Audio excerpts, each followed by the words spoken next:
Welcome to the Cannabis Professor, a marijuana science and culture podcast, broadcasting from the state of Pennsylvania to the rest of the nation and the world. Well, my name's Scott. I'm your Cannabis Professor, and it is the launch of Season 3, my friends. I've certainly mentioned it enough times where it's finally here. The week of 4/20, of course, Marijuana Christmas Week. And for the premiere of Season 3, we're starting off hot with a interview I've been looking forward to since I was able to touch point with it. Hopefully some of you out there have heard of the Trichome Institute, a major force, I'd say, in cannabis education. And for me, when I came into the world of cannabis labor, if you will, and became an employee in a dispensary, this was one of the first things I was told. If you really want to sort of fatten the breadth and knowledge that you have, go look up Trichome Institute and see what they offer for it. And so I'm proud to introduce Brandon from the Trichome Institute, the Director of Research and Development, to the show. Thank you very much for making the time and joining me today, Brandon. Dude, thanks for having me. Pennsylvania representing here, huh? Repping hard in the Keystone State. And secondly, thank you also for being my first guest in the video side of the podcast. As we know, that always takes a little extra effort, and I appreciate you for that. No worries. Everyone's going to be blinded by this, freshly shaved dome. I can see the reflection already, so I think they'll survive it, though. Looks like a healthy one. I mean, I got the gap on my side with the teeth. You got the chrome. I think we're doing pretty good for so far. Sweet. So, like a lot of guests, before we get into some of the deeper meat and potatoes, I like to start with 5 fluffy questions, just to establish some fun cannabis ideas and information. So the first of the fluffy 5 is, what's one of the weirdest code names you've ever used for cannabis, or maybe ever heard being used around you? Weirdest code names. All right. So when I first started smoking, there were no cell phones at everyone's hip. Text messaging wasn't even a thing. This is like 99. Everything was in person in school. And we just called it weed. there was no code name. It was like, hey man, could you give me some weed? It was that simple. We were careful where we said it. The other thing is we would just say like the dollar amount. Like, can I get 10? Like I used to get, like, it wasn't a dime, but it was $10, or give me $20, whatever dollar amount. If I was like, dude, I only have $17, it would make happen. So it's usually just the number. I would say a little later on, after phones became popular and we were texting about it, we just called it groceries. Like, oh, right on. Could you get groceries tonight? Or are you going to go grocery shopping? It was just simple, nothing crazy, but it was just what we said. Nice. I like it. And kind of nice that at least, late 90s, certainly cannabis was around, right? Dr. Dre did his game on it too. I feel like most kids just said either pot or weed. I think for a while in my groups, it became crop. That was like, hey man, you got any crop? I'm looking for some crop today, which I don't think we ever really pulled off. It always probably sounded like we were talking about something because you're 17, you're not really doing any farming. You're not a horticulturalist. Yeah. Right. But that brings us to... actually probably made it more suspicious by saying, if you were just like, yo, can I get some weed? The teacher would be like, whatever, give me some. Right. Yeah, which funny enough, we did end up finding a couple of teachers in that too. It's always good to see the circle close. Oh yeah. Yep. So my second fluffy question for you, of all the amazing ways to put cannabis in the human body, what is your favorite way to consume? All right. So I understand that I'm a cannabis chef, but I'm not going to lie. Just give me a joint. That is just the OG way. I don't know if my first time ever smoking was out of a foil bowl. So anything was a step up from there, but I love just smoking. I think I smoked cigarettes for way too long, and it's been 12, 13 years since I had one, but so something about that I think that I always really enjoyed as well. But just a joint, I like to feel the heat and a little bit of burn in my throat. I'm not saying bad weed quality, but bongs and stuff are cool. But I don't know, it's just something about smoking a joint and holding on to it. And then there's also that smell on your fingers afterwards that is an odd, maybe a bit of nostalgia. I don't know, but yeah, just enjoy smoking it. And I smoke a lot more hemp now. Actually, I love smoking hemp. Oh, really? Okay. I now have the tolerance of a newborn, and I'm sure maybe we'll get to that. But I love smoking it. And so yeah, just give me a joint. Nice. I was a blunt man for years. And so the smell very similar, there's definitely an after, I guess, essence that kind of coats you or your fingertips especially. Yep. And although I never went on the cigarette route, I had some friends who did, but I did work long enough in restaurants to earn my place in a pack of cigarettes, but never stepped out back long enough. I also feel like the ceremony, like that smokiness to it, very attractive. Although I'm sure someone out there is going to be like, I can't believe you're saying smoking's fun, but there's something to it which is very like original, campfire, human being like. Listen, anyone who's listening to your podcast that says you shouldn't be promoting smoking, like, get the fuck out of here. Like, why are you here in the first place? You know, it's a weed podcast. Christ. Oh, I hope you're cool with swearing, because that is that's one of my things that I gotta bite my tongue quite often with, because it's not like it's just me here. I'm representing a company, but hey, it's our industry. We're all adults here. Everyone just enjoy the F-bomb here and there. I'm the son of a Marine who had so much PTSD. I'm not sure I heard anything but curse words. So I'm completely fine. Any words you can understand are fair game. All right, good. Well, I'm the son of a preacher. So maybe that's like, it's just like years of my mom, and she's super chill. She swears all the time now, but she's retired. So a lot. Yeah. Right. From like being holier than thou to like drinking a bottle of wine a couple of days a week and swearing, and, just, she's great. So I can feel the guilt. I was an altar boy for long enough to know the deity and the piousness and that horrible dogmatic guilt. It will crush. Yeah. I'm over it also. Whatever. Same. Very, very glad to be on the other side. Although the smokiness, a dark oak wooden room, I guess we found it in every little area we seem to be back when we were kids in the church. But that brings me to the third fluffy question. What is the most cannabis you've ever consumed at once? And now you said you were kind of like baby tolerant, so I'm interested to hear this answer especially. Yeah, not a lot. So first of all, I don't like to promote excessive use as a whole. Okay, so my answer to this is probably partially partially a reflection to my answer to this, which is even when I was consuming every day, by consuming marijuana, THC every day, my tolerance was low. I was like totally fine with taking a couple hits off of a joint, smoking a couple hits throughout the night, or smoking a couple bubblers or bowls or, bong rips, like small ones though, not like the giant one that I used to have that like just wrecked me over and over. And then on the edible side, my comfort zone used to be between 10 to 25 milligrams total. I would also enjoy microdosing throughout the day. So like 5 milligrams in the morning with my keto coffee, and then, just catch a slight little buzz after lunch, have another 5, and then maybe 10. So throughout the day, I'd probably consume between 30 to 50 when I did things like that. But, I know there's folks out there that take like 100 milligrams just to wake up in the morning, and that's their routine. So I always kept my tolerance very low, unintentionally. It was just kind of what felt good for me. And then if we get into what created the shift later on in the conversation, I'll dive into kind of more of what I think my body was telling me to minimize the amount that I was consuming. And I didn't realize it at the time, but now I do. Now I fully understand it. So, at the end of the day, it's all the individual. So like less can be more for a lot of people. I'm kind of at that stage now. I kind of went through like a dab couple years where you just experience this much higher level of approach. I can appreciate it. Like, it's a speed I can run, but it's not forever speed, right? Like you have to vary it. And I feel that I'm in a very similar, like 5 milligrams here and there throughout the day produces such a great outcome versus the eventual, folks who are like just slamming with a 50, 100. I saw a woman just take like a half a syringe of RSO just in one like tongue, and on one just had to salute, amazing. But on the other side was like, however, I feel like my body would reject like a good 2/3 of that, and potentially for the worst experience too. So there's another language the body speaks. Definitely, I think we're definitely going to get into, because I know you're into nutrition as well, at least a bit through food. Yeah, for sure. The fourth fluffy question to start: how old were you when you first heard about cannabis, or were in the same room as cannabis? And what was the method? Was it the person next to you, or was it like a movie or a song? What was the medium?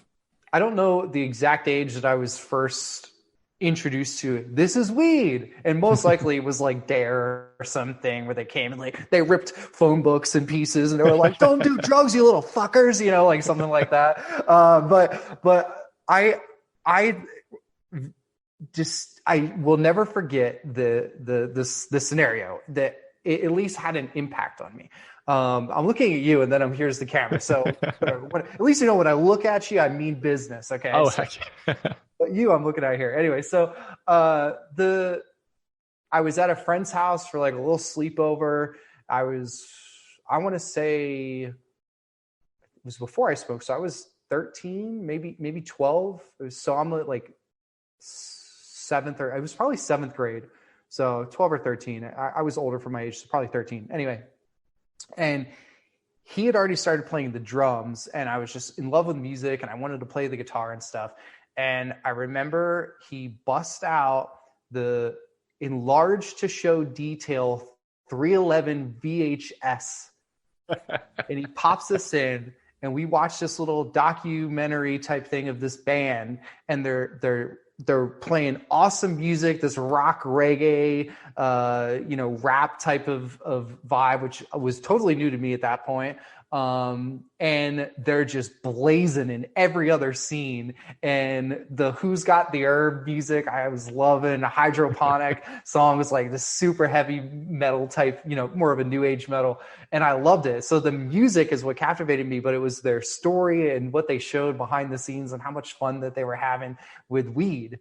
And that really like got me. And I remember ordering, I forget the name of the company, but where you paid like $5 and you could order something like 25 CDs and they would send them all to you. And then if you didn't cancel, you got totally screwed type thing. And this is all through the mail. And I ordered all of their CDs and I was like listening to them like crazy. My mom and my dad, they were totally cool with like letting me listen to the 311. And I didn't have to understand half the shit that they were singing about, but I knew it had a lot to do with weed. So I would say that was the first thing that like made me curious enough to want to smoke it, because I wanted to experience what they were experiencing and have the fun that they were having.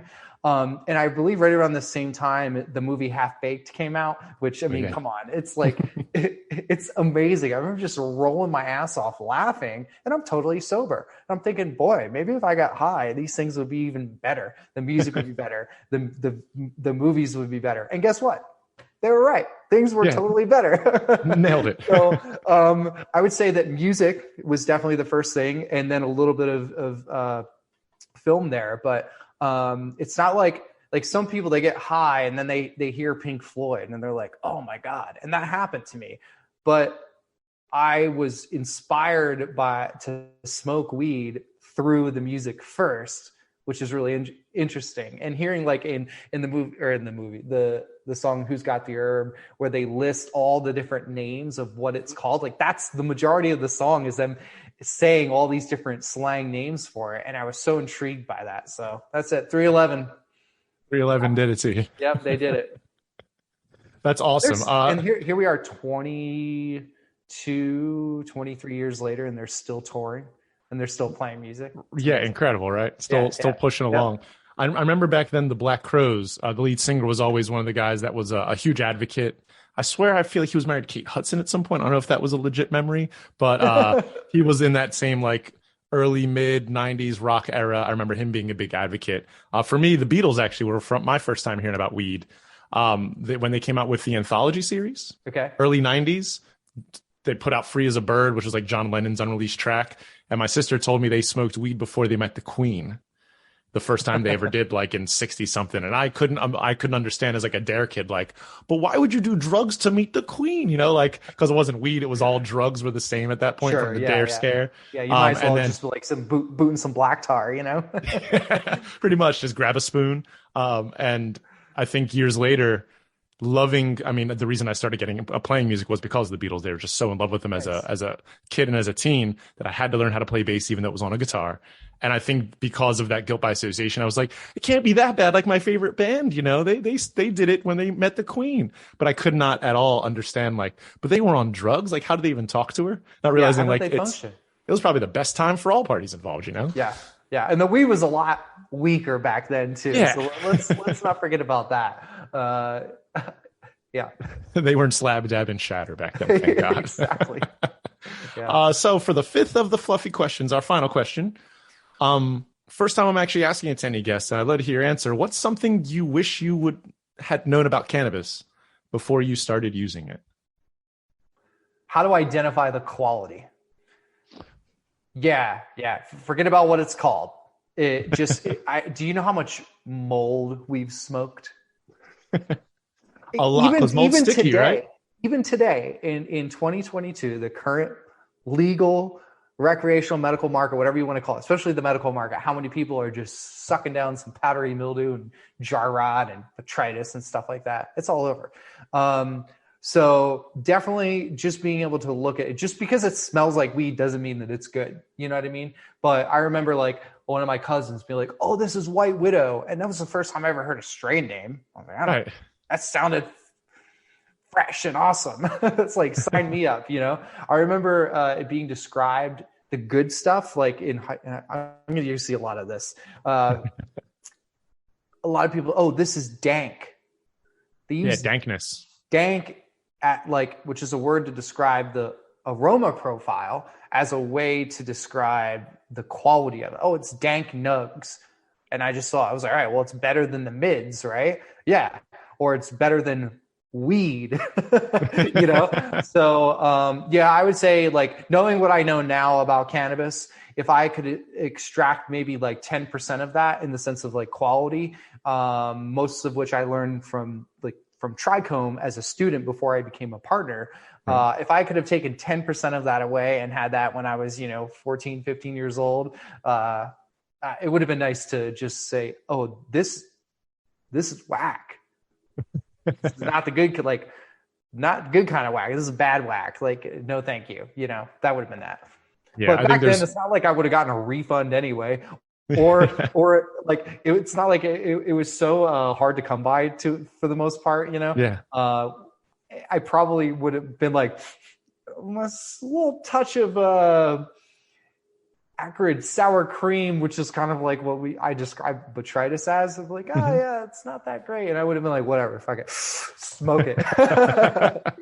Supply and demand. You can't be too picky, When they store it in a kid's bag that's unsealed, you do let the environment take a stab at it. And in PA, one of the companies that we had was found to be spraying on their powdery mildew, which is common, hydrogen peroxide mist wasn't allowed in the medical program. So they were like, oh, no, it wasn't anything big, because technically a lot of rec markets, that's just common practice.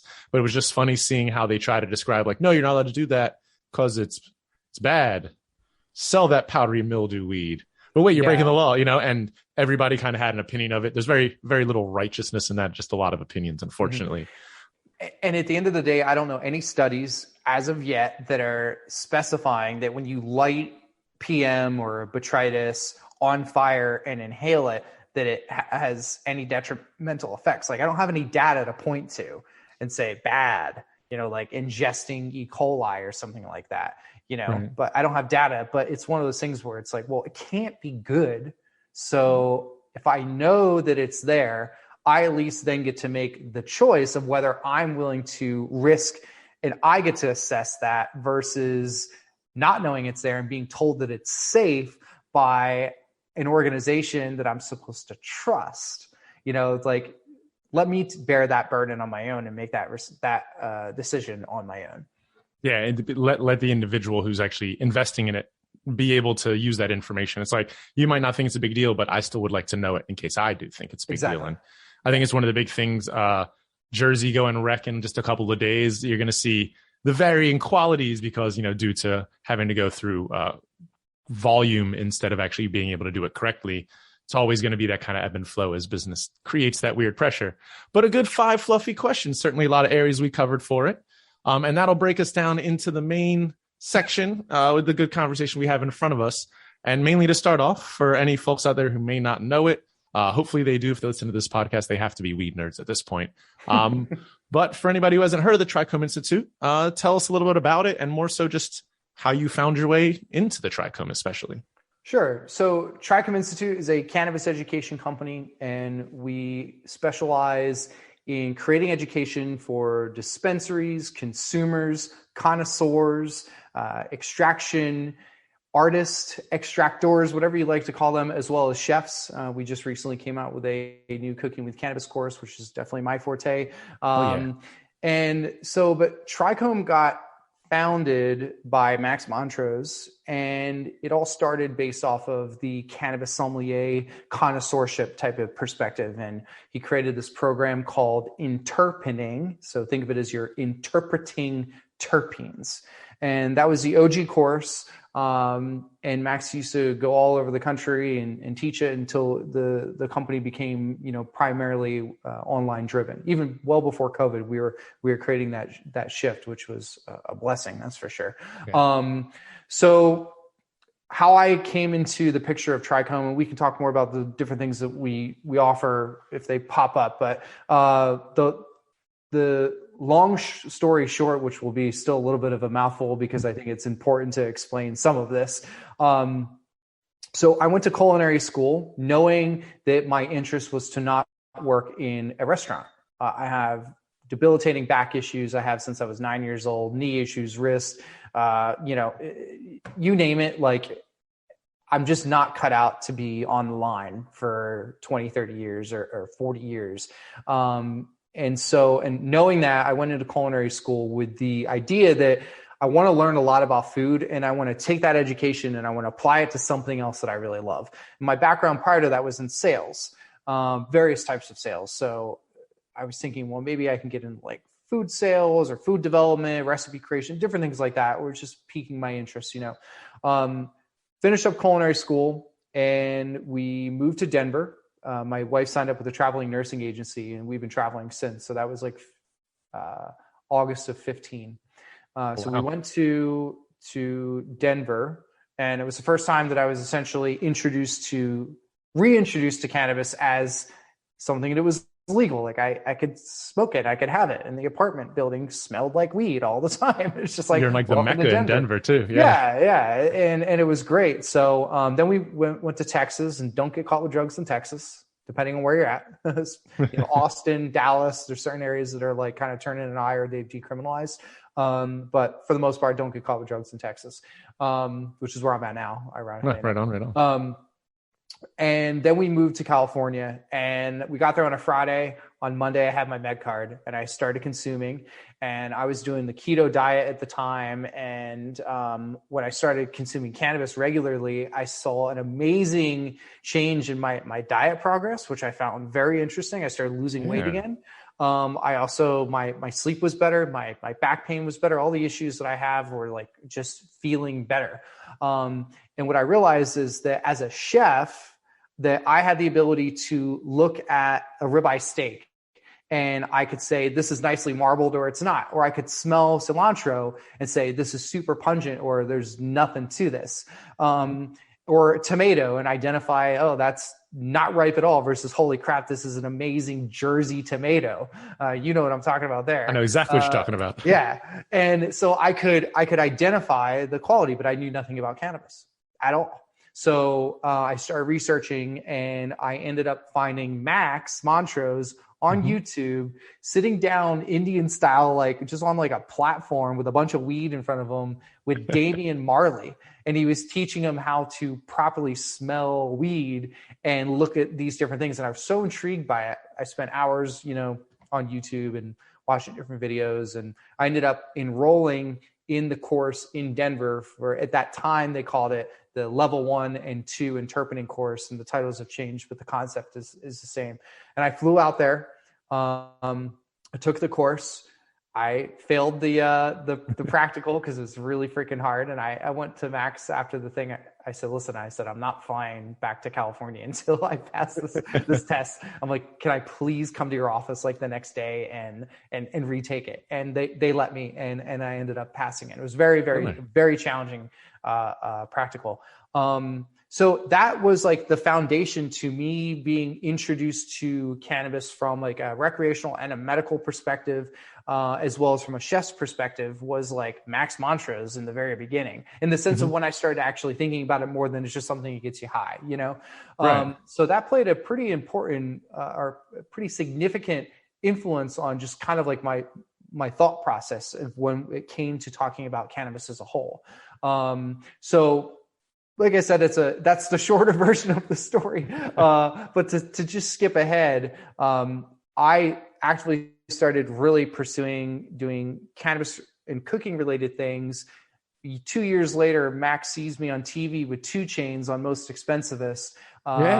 And I was going over kind of the basics of interpening. And Max and I reconnected and realized that he's doing cool things and I wanted to do cool things. And he's got the platform and I've got some other ideas. So we're like, well, let's just do cool stuff together. So I came on as a consultant with them, and about a year and a half later, a partner. This May will be 4 years with Trichome Institute. And, we're doing a lot of awesome things, and, anyone can go check out our site and read more about it, but, that's that. Killer. So, one of the things you mentioned was that you were on keto at the time. Why did you, if I can ask, happen to be on keto? I'm big into food as well. So just always curious. Yeah. So it's the only diet that I found that's based off of science. The only one. So there is some truth to calories in to calories out, but certain calories do burn differently. Like protein is metabolized differently than, say, fat or carbohydrates.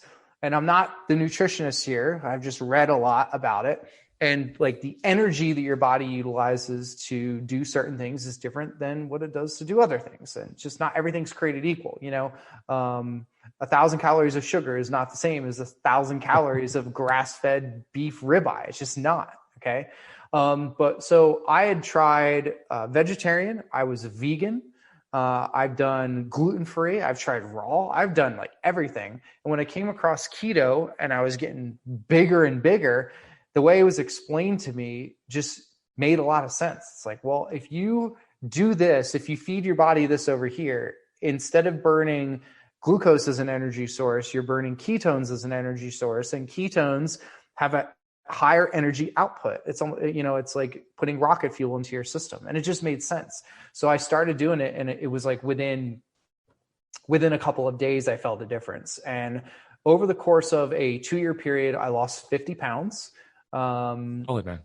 Yeah, actually, I think 52 pounds was the total, or 53 pounds total. And then what I found is that when I started, like, I hit my weight loss where I wanted to be, and then I started cheating. Right. And then it was like, all right, well, I will have some beer instead of just drinking wine or vodka or something like that. Or, okay, well, let's have some pizza. I'll eat the real deal and get the gluten in me instead of not, and what I found is it was very, I couldn't do both. I could not like go on this roller coaster of cheating, because it's just like I was putting weight back on.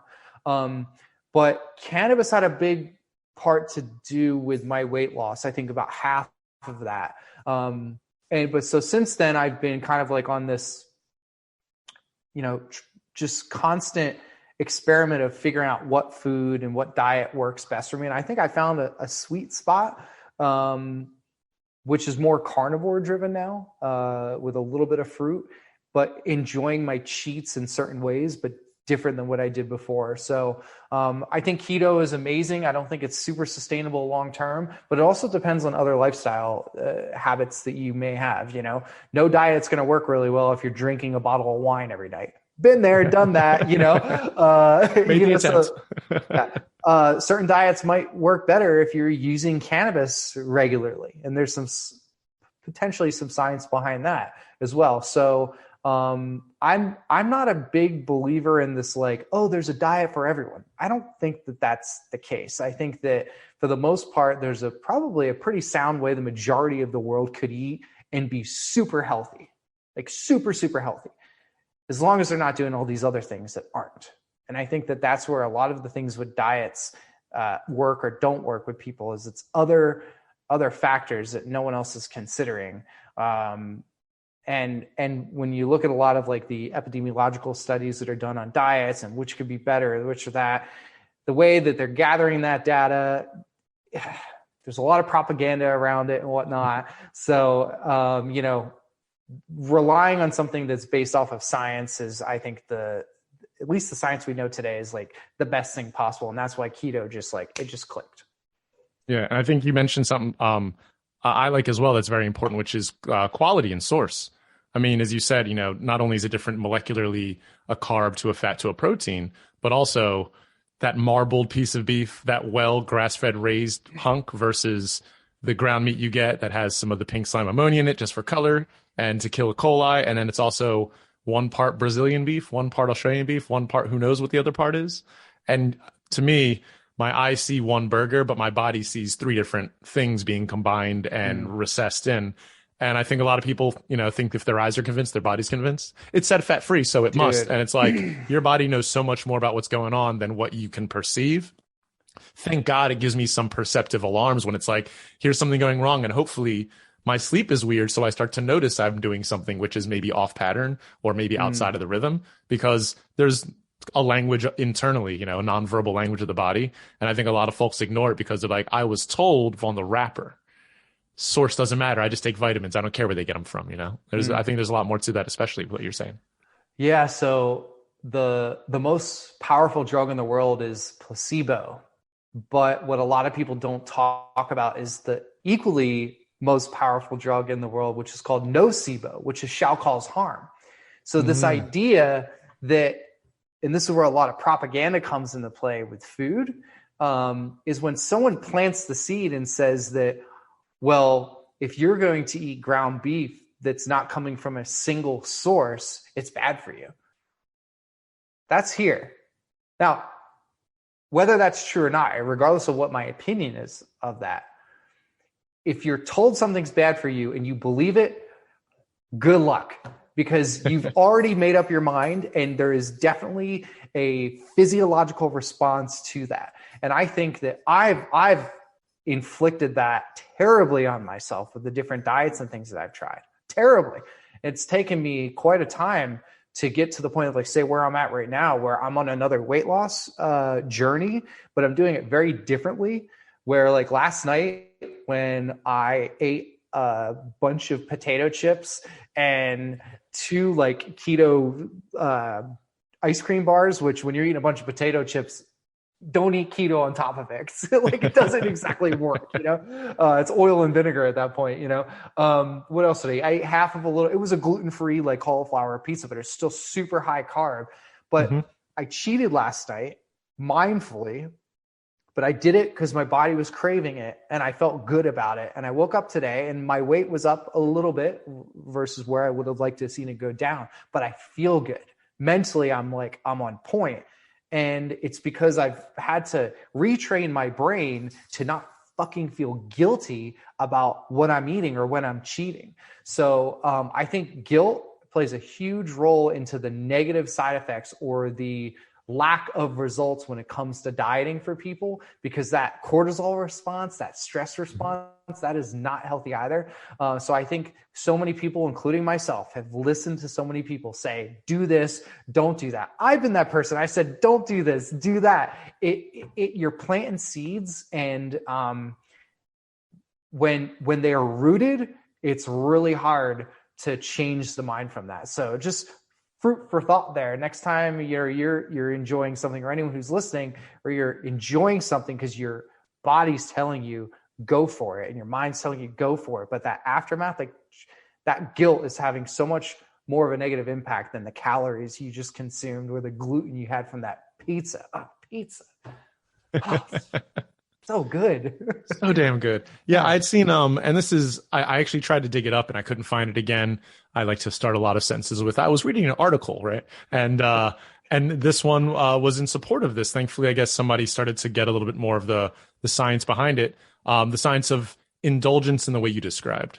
Because when you say indulgence, a lot of people hear the hedonistic endeavor of anything pleasurable is good, and the more pleasurable, the better. Certainly, I think America has a very big chip on its shoulder that just is purely pleasure driven. But what they were saying is, in the same kind of functioning when somebody's shopping for a diet, they're trying to figure out exactly what sounds the best for their situation. But in a lot of those areas, if you remove so much from your ability to eat, if you remove the decision making especially, it's an imprisonment of the mind. You start to have more stress release because you're stuck. I can't cheat. I can't go off of this. And what he showed is just the enzymes that your stomach produces are very tied into your thought process. Oh, in the same yeah. way that, like, There's people something interview. like there's more neurotransmitters in the gut than the brain or something like that. Yeah, there's like they say there's like a gut brain too. And he said, ideally, like if you see that thing, like Snickers ice cream bar is one of the things that I know from a kid. It was the reward that my dad used to give. So now as an adult, if I feel like I really like smashed a week, it'd be like, I'm mostly lactose intolerant, but not today. You know, like, we're going to go right into it at a 7-Eleven or something. Yeah. And it showed that even though in those rare moments you're able to indulge, it actually is healthier. Not only one, because of the perceptive health of just what where your mind is, but your body is actually going to produce better digestive responses. It's going to absorb better. If you're into what's going on, your body will absorb it even more. And in that way, you know, if you're attracted to something, it becomes a part even quicker. You know, the habit routine is a lot briefer. And so in the same way, where if somebody really was, I'm going to do the removal approach to diet, you know, omission is the value that they're going to represent. They are omitting their own health as a part of it as well. Because you can't omit everything ideally. It's like you said, at some point, even if it's one out of the week or in some rotation, you have to be able to practice indulging so you can also mature that and have your body be healthy in that routine. And it's a tough thing to think. What you just said there about so you can mature that's a great way to put it. Like you don't just grow overnight. Some people have the mental capacity to make a decision and that's it. Like they're good. They're done. I think that's rare people, very rare people. And also they make it seem like they're good and they're okay, but are they? Like you see all what's on Instagram and their YouTube channel and different things like that, but you don't know how much they're suffering every night when they're lying there and they're just thinking about a freaking donut and they can't sleep. Like we don't see that. And I think that there's a lot of that in the nutrition community and whatnot. So I'm going to ruffle some feathers here because I think there's a way that to tie cannabis into this, but it's definitely going to ruffle some feathers. Okay. I love cannabis. A little disclaimer here. I love it. I think it's phenomenal. I think there's amazing things that it can be capable of. Not just is as a blanket totality, it can be, okay? Yeah, there's no guarantee. Highly variable. So there is such an amazing belief within the cannabis industry as a whole with this plant that the very belief of it and the way it's spoken about to so many people by itself is a form of medicine. Because when you hand someone something, you say, smoke this or eat this or rub it on your body, and you say, it will do amazing things for you. It's natural. It's a plant medicine. It's been used for 10,000 plus years being domesticated. Who knows how long before that? It's 20 plus million years old, these white coats that say in the labs. And like, there's just an amazing delivery. It's amazing. Now, when back in the day, it was like, yeah, this shit gets you high. It's awesome, you know?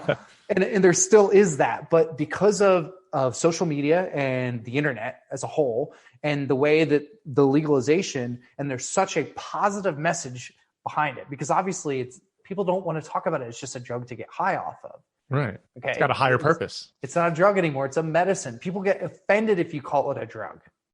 Okay. Well, people get offended by everything nowadays. What the internet was built for, right? Yeah. So that alone is such an amazing placebo effect. It's fascinating. And I think that there are a lot of people that are experiencing amazing results from cannabis. And I think there are a lot of people that are experiencing amazing results because their mind believes in what they were told about the cannabis. I would, on your hot take, I would say my feathers are rather unruffled because I would actually support that. For anybody whose feathers might be ruffled, I'm with you on that. I was a philosophy of religions kid, so most people didn't want to talk to me too long because I'd always ask some uncomfortable question. But the whole religion is the opiate of the masses thought process is for those who believe, regardless of the truth, as you kind of said, like regardless of whether or not there is whatever you want to call a higher power, if there is one. The benefit of belief, you know, if somebody believes that their lives will get better because they were told they were going to, as you're saying, it shows up all the time in hospitals. You're praying for somebody to get through an illness. People say it must have been the prayer. they might be ignoring the like tens of doctors who are also like working their ass off for it. Yeah. But at the end of the day, we know those tens of doctors could work their ass off for a lot of people, and those folks might not prosper. They might not actually recover. So the ones where it does, belief is so huge. I mean, to me, the easiest practical way is whenever you have couples, they always seem to die on the anniversary because it's such a thought process of like, maybe I'll do one more. And then you tank because of your thoughts. It's not your biology that doesn't know what day it is potentially, but somehow it's so intimately tied in.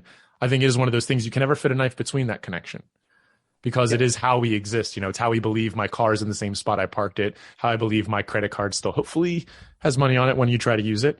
And it seems to really grain in. I think it's probably one of the things that if cannabis can loosen the mind enough, you can convince somebody who's in a rough spot, their spot is not so rough, and their biology immediately improves. Yeah. Even though the cannabis is just unlocking their mind more than it is unlocking their like cure-all biology. Yep. And when people get better, that's what matters at the end of the day. I want people to feel better. I want them to be better, not just physically, but mentally. And I want them to be better to others, you know? So whatever facilitates that, cool. But the placebo effect is so fascinating. I mean, there's studies with placebo where there's an article called The Placebo Phenomenon, which was published by Harvard. And if you just Google the placebo phenomenon Harvard, it'll pop up. And if my memory serves me correctly, one of the examples that they gave was, I think there was 270 people and they all had some type of pain from shoulder down. So it could be shoulder pain, a tennis elbow, carpal tunnel, tendonitis, stuff like that, whatever it is. And they gave half of the people a placebo sugar pill. And they said they were really concerned about negative side effects with the pill. And the other half they gave the same placebo sugar pill, and they said that they were really hopeful about the results and it's going to help them and feel better, blah, blah, blah, blah, blah. Well, go figure. The majority of the people who received the negative delivery had negative side effects, and and then the other side, the people who received the positive delivery had positive side effects. And not just like, oh, it's a little bit better. It's a little bit worse. Like people were having like night sweat terrors and like they were dropping out of the study, and it was just they were placebo, you know. So when it comes to cannabis, I think that part of the thing that I find so fascinating beyond just the placebo effect as a whole is, regardless of what is, because there's a lot that we don't know right now of what is, the thing that I find so amazing is that within our industry is the belief that people have, and they're so passionate about it, that it is a reality that belief and that message is helping people get better, possibly more so, not as a whole, but some people are getting better because of the message, not the cannabis. That is I'm not big on definitives. I used to be. I've made that mistake many times in my life. So I try and live in the world of possiblies and maybes and but what I can say is there are people that are getting better because of the message behind cannabis, and that is an amazing thing. I think something that our industry should be super proud of, and even though it kind of, in a way, someone could manipulate to think that it speaks illy of the cannabis as a whole and the science and everything behind it. That's not the case. It's just that not everything works for everyone. So therefore, there are people out there where the cannabis itself is not working for them, but instead it's the message behind it. And I just think that's fascinating. Like, what other industry do you know that's a reality? And I'd say even more so, to add to that, the stigma being such a factor in acceptability in that way, right? Like, some folks who were into cannabis before, as you said, they're getting yelled at, being told they're lower class citizens, they're maybe even in a legal state. Immediately, its potential medical benefit, whatever physiological benefit, is being deterred by the stress release. So like, you're smoking weed, it's only getting you back to maybe -1 or 0. Whereas in these other cases nowadays where the stigma is releasing and even showing even more how important it is to get the message out enough where you can alleviate stigma. So people do have access to even the belief potential. Yeah. And then you also have the basic physiological potential, which I'm sure, testing will continue to describe from here into infinity. It's an incredible thing. Funny enough, heard the same thing about yawning. That it's a placebo? This one guy came, he gave me a professional paper. And he said that if you talk about yawning, people will yawn. Literally, I want to yawn right now. If you yawn, obviously, it goes in, but because of the stigma of yawning, and this guy was like, I'm pretty sure in like a TED Talk situation, he's like, now I'm going to keep saying it. Some of you will yawn, but yawning is both how you show you're tired and how you show you're waking up. But we always take it as an insult. If you were to yawn, like, in a room full of people, they would think you're disinterested, but it's also the same way you wake yourself up. So it's showing somebody trying to be interested. It all depends on the belief of the individual who sees it, and they interpret it how you come off. And he was like, so I'm going to tell all of you, yawn more, be like awake more. It actually changes the way the brain functions. But he's like, but a lot of you won't because of the stigma. If you're yawning, it's rude, at least in our country. And it was a room of professionals who are kind of into the same, weird science angles to take. And it was one of those things where if you ever feel a little down, a little out, like you're not connected, just think about yawning. It'll happen.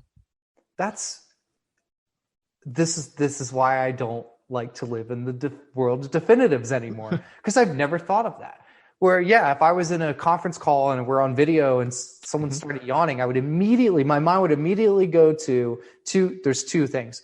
Either they're not prepared because they're tired and they're not functioning as they should be, or I'm not prepared and I'm boring the crap out of them. But I never was. So now what I'm going to do is the next time that someone yawns and, oh, excuse me, I'm going to say, oh no, you yawn to wake up. So I'm glad that this conversation is bringing some extra pep in your step. And I think saying simple things with that shift is really interesting. So I one more thing that I want to say regarding this part of our conversation. Well, two things. One, when I get excited and I'm enjoying myself, I hear a different tone to my voice than my normal talking voice, and you're pulling that out of me. And I don't know if it's the dreads and the guitar or what, but you're a good interviewer. So thank you for that. But yeah, I don't know. There's a cool connection here. So regardless of what your experience is, mine is fantastic so far. Dude, I've been loving it. Absolutely. And to know somebody's going to come on and nerd about food as much as I prefer to, I'm going to do the same and try not to only talk about food. It's Cannabis Podcast. Yeah. God, isn't cannabis a vegetable you can eat sometimes? I mean, yeah. So we'll keep cannabis into it here and there, but also people, I think the other thing, people are good. They like hearing different perspectives. And when you hear a Cannabis podcast and all they're doing is talking about weed and not other things they're connected to, it's almost like, oh, well, here we go again. But the other thing that I want to say regarding this whole like message, placebo, nocebo, the belief system, whatever, is the guilt. There are a lot of people that are not experiencing the benefits, the true benefits of cannabis, the science of these different compounds. Okay. Let's just simplify it and say cannabinoids for now. Okay. There are people who are not experiencing that because they have been told it's bad. So it's the same way where there's this guilt side where someone who has been reefer madness, dare mom, dad galore that might try it, but will have a terrible experience for a couple of reasons. One, maybe they just took the wrong product or whatever, or just too potent. But let's say they had their perfect amount of what their overall physiological state should, and their metabolic state should allow them to have. Let's say they have that and they're going to have it and it could be working wonders, but their mind says, I'm doing a drug. And now they're not going to get to benefit from that. So that the message is on both sides. What's cool is that our message is a hell of a lot louder right now than the prohibitionist message. Okay. That's what's really cool, but it's still a thing. There are people who are experiencing benefits from it because of the message, and there are people who aren't able to experience benefits because of the message. So at the end of the day, the mind matters. Yep. And what's on, how's that expression? The mind matters and what's on the mind matters. You don't mind, then it doesn't matter. Something like that. Yeah, something like that. Yeah, whatever. Takes hit, but the idea that like our mind is by far a powerful thing that we're still learning. And I'm big into like the whole Egyptians and like ancient civilizations and stuff very like much that. So. I've been watching like this archaeology thing on the pyramids on like the Disney Channel or something, like every night before I go to bed. I love that stuff. And it's just, then I listen to some of the Gaia stuff where they're just so far out there with these different hypotheses and whatnot. And it's cool. But at the end of the day, the mind's a powerful thing. I feel like right now that we are at the same time as we are exponentially discovering and further advancing what our minds are capable of, we're just destroying them at the same time. So are we really progressing?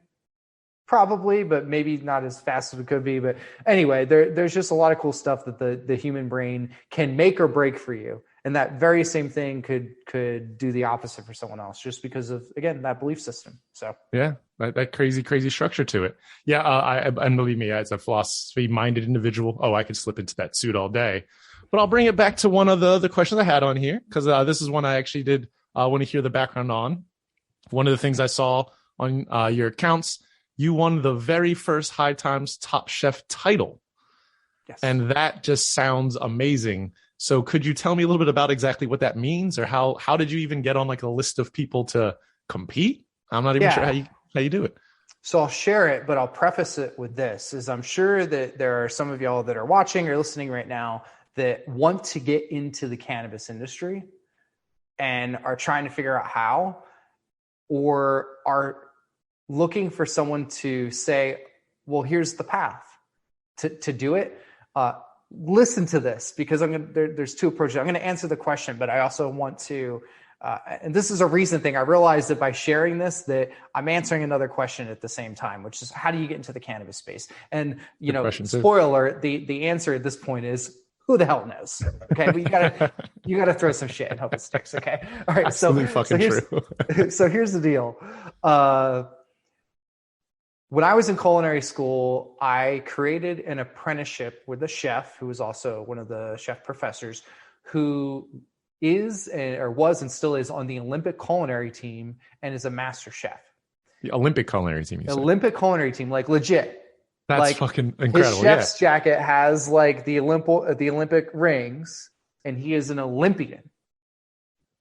There is, and I didn't know you could do that. Yeah, like almost every other country, especially in Europe, is like, they're proud. They love their Olympic chefs, and in the United States, like, people are like, "Fuck, that's a thing?" Like, what do you mean? I was going to ask. Does that mean that they cook for Michael Phelps? That's exactly what I was going to. No, they don't. Going to be like, so they get to cook for Olympians, and that makes them an Olympian by like association. No, not at all. They legit compete. They make these, like, if you just Google, Olympic culinary chef and look at what they create, it's fascinating. Art. It's beyond art. It's engineering. It's mind-boggling what they can do with food. Anyway, so in school, I turned 28 the first week I went to culinary school. I'm 36 now. So I went later in life because it's like, I finally decided it's something I wanted to pursue and wanted to I could risk the investment and the time. I thought that was worth a risk that I could take on because I was passionate about it. Yeah. So in school, I did culinary competitions. I did some, one through like San Pellegrino. I did some through the American Culinary Federation. I actually got to school because I won a cooking competition through the school. And so I just love that, I'm a competitive person and I really love that. And I also love the culinary side. So I came to school early. I stayed late. I came in on weekends. I was practicing with the chef. I would help him do menu development and prepare his menus for the competition practices, which were just as like brutal as the competitions themselves.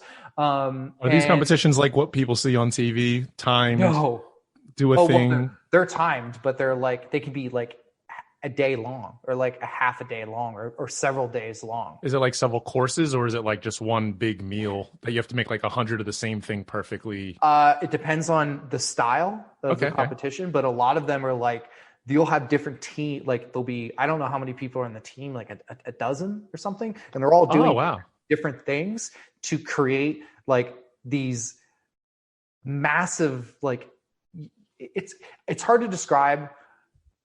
YouTube like culinary. I'm pull up a quick picture just Olympics. So I'm not such a lazy. Yeah, like culinary Olympics. Like anyone's just pull out your phone or whatever and look that up. You got to see it. It's fascinating what they can do. So I learned about competitive cooking through Chef Sean Culp. Okay, CULP, Sean Culp. And so fast forward, I'm in San Diego. I decided after the taking the interpreting course that I wanted to pursue the cannabis industry. And my skill set and passion was food and culinary. I'm like, well, it only makes sense to, try and see what happens here. So I started doing social media posts I started posting little videos about cooking with cannabis, about looking at cannabis quality. I would read white papers and medical journals and stuff like that and do little videos on, hey, did you know? And it's funny because I look back on some of them, I'm like, shit's wrong, because I was reading the Cliff Notes version. I didn't understand the stuff all the time, or I was spitting out not a lot, but some of the same stuff that like everyone else was, like indica and sativa, man, like whatever. And so, but I tried to like dive in a little bit deeper on things that were kind of against the grain. It's in my nature to piss people off, I think. I'm a contrarian by birth.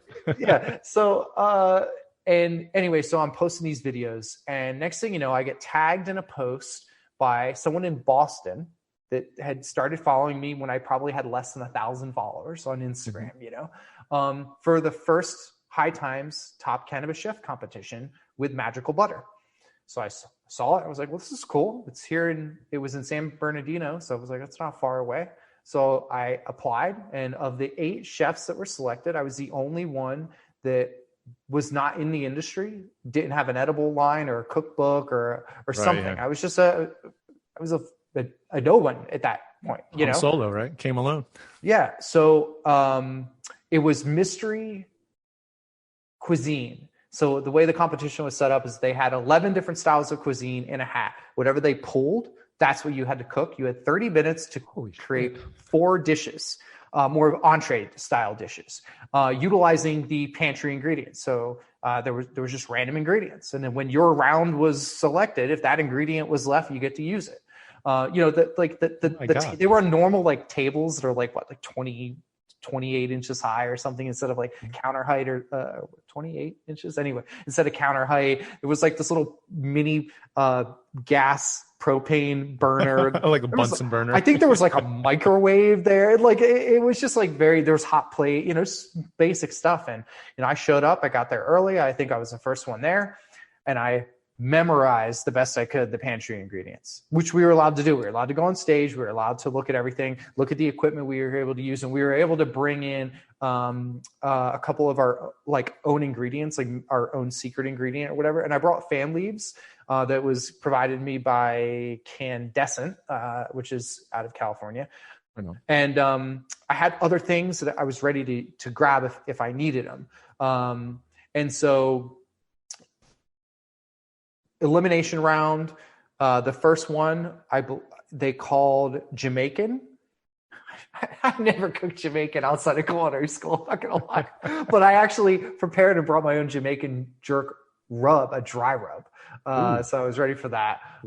And then it was Italian for the semifinals, and then they called French so I lucked out, I think, with those two, because it was like kind of on anything goes type thing. A couple little spices change. You can make a French dish and an Italian dish and do very, very similar, right? Chervil for one and basil for another, and just call it French or Italian, or swap out a protein, something differently, whatever. So anyway, I put all of my culinary training to use, and I kicked ass. I was, it's like fucking killer, man. I'll give myself a little pat right there. But here's the deal. That opened up the door for me. And it gave me this like make-believe title type thing, Mm-hmm. And it's funny because I've done some stuff earlier on. I did stuff with High Times, but like I'm the first High Times Top Cannabis Chef. And you think that like High Times would be like, oh yeah, let's beef this up, promote this and whatnot. No, because I'm not like a stonerific chef. Like I'm not like doing pot brownies and gummies, and I'm weird. I'm a dork with like the science stuff. It's just not, I'm not that like for everyone generic, like just culture.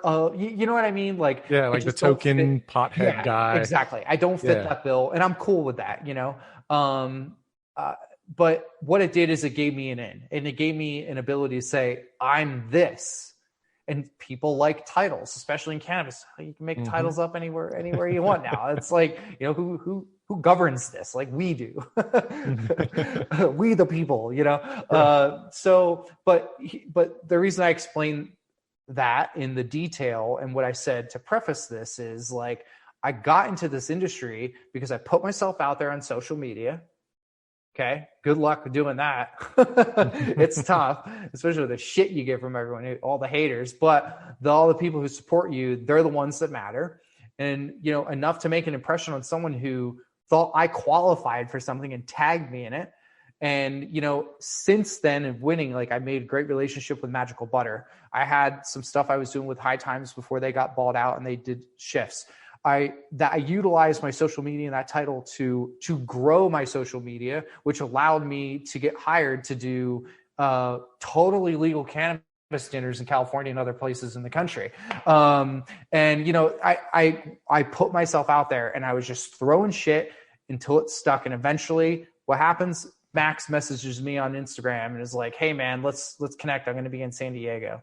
And like a month later, I'm working with these guys. And I was eventually able to go from working with them and doing other stuff to just working with them. And then I was a full-time employee and a partner. And you know, so it's like, and this goes back to, I won that 420 week of 2017. So 5 years ago, this week is when I won that competition. And I've been through, and I've been through some shit to get there, but fortunately I've got a good support girlfriend to fiance and now wife. She's been amazing the entire time. Megan, love her to death.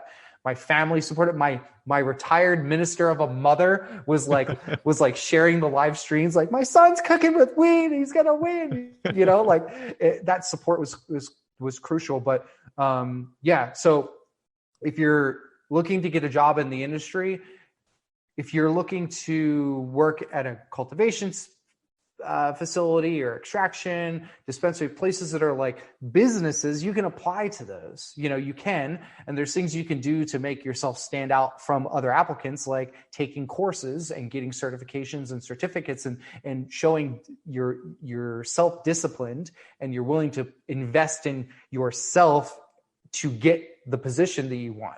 But there's also a million other things you can just decide to do, whether it be product related, service related, whatever it may be. That with this industry is like, you don't need a degree.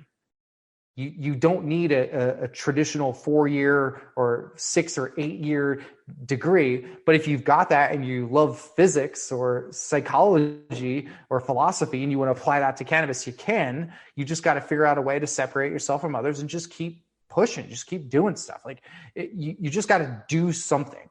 But sitting back and waiting for someone to tell you, oh, well, to get a job in this industry, all you have to do is A, B, C. And when you're done with that list, go to 1, 2, and 3. And poof, there you go. It's just, it may be the case in some regard. But for the most part, I think that those who really want to like stand out and make a huge impact in this industry, you're going to have to do some things that are going to make you really uncomfortable. And I don't mean that in like ooh, that's skeevy kind of uncomfortable. I mean, in a way that's like, you're going to do things that are going to be challenging and it's going to provoke discomfort in your life you're doing a podcast. How many episodes have you done? This is 109. Okay. The majority, 75% of podcasts do not exceed 20 episodes. Yeah, I actually had a secondary podcast I started called The Life Professor when this was the cannabis question. And I was the life professor because I was like, I have other experiences. I don't want it only to be weed because, you know, you're like, weed's only a part of my life, you know, and you're still a little, even as a guy who wants to do the podcast, still like minimize the damage when I start, make sure it doesn't overwhelm. I'm not just a weed guy. I'm Scott under here. And then some British woman who has a lot more letters behind her name than I'll ever afford already did a TED Talks as a life professor. It was just on a British website, so it never matched in Google. I immediately was like, nope, I don't steal shit, you know, make something new. I switched to the Cannabis Professor from that, and then I made You're the Sandwich, which is still available, but Lord, if I have time to do 2 podcasts. Yeah. And I do it as a British man. I make up food conspiracies. But it only went 12 episodes because, like you said, it's very hard to keep traction when I got good numbers, but I knew the cannabis one was the main. In the same way, you just have to start early. And 2017, as far as cannabis goes, it was a fucking desert. You still had very little infrastructure as far as the marketing side. The laws were even more back in the Stone Age. Yeah. Even now, you get shadow banned every week for 8 hours on Facebook. You know, Instagram's always killing you. I did them on my 3rd Instagram account as a result. I'm about to start playing the YouTube side of it. I'm sure there's a lot to learn and be pissed off at. Oh, yeah, for sure. I agree with you completely. But you're doing it. You're doing it. You got to just do something. Yeah. Yeah. in an entrepreneurial spirit, there's no direct path. There's nothing easy. There's all these mentors and gurus and whatnot, and they can be very helpful. But if you're looking for someone to just plan it out for you, it's not the way life works. It's definitely not the way life in the world of cannabis works. Yeah, not even a little bit. And you just got to do it. But, I guess, and then we can shift. But the other thing that I will say in regard to cannabis, or just in general, but cannabis, and I'm sure there's been plenty of people in other industries that have said this. So I'm not taking credit for this. It's just something that I know that I had challenges with in the beginning, and then I finally gave into, which is don't be afraid to ask for help. Ask for help. Just reaching out to someone and be like, hey, you're doing this, and I could really use a little bit of that help. Or I'm trying to do this like you because you're inspiring. Could you help me out? Worst case, they say no. I tell my wife this all the time. What's the worst case if you ask for 10% off, or you ask if they can issue that sale from 3 weeks ago and you're new to this or whatever? Worst case, they say no. You know how much money we've saved by saying, you think you could do this? And they're like, fuck yeah. For the most part.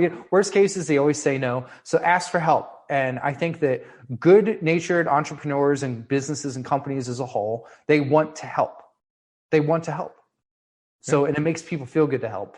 And if you are the beneficiary of that, it's helping both of you, whether you realize it or not. And it's not like pitiful to say, oh, can I have some help here? So keep that in mind. Yeah, actually, technically us talking right now is an absolute symptom of that exact action. On the Trichome put out an open call saying, hey, we're getting screwed by every attempt at marketing you could try to muster up, no matter how fair.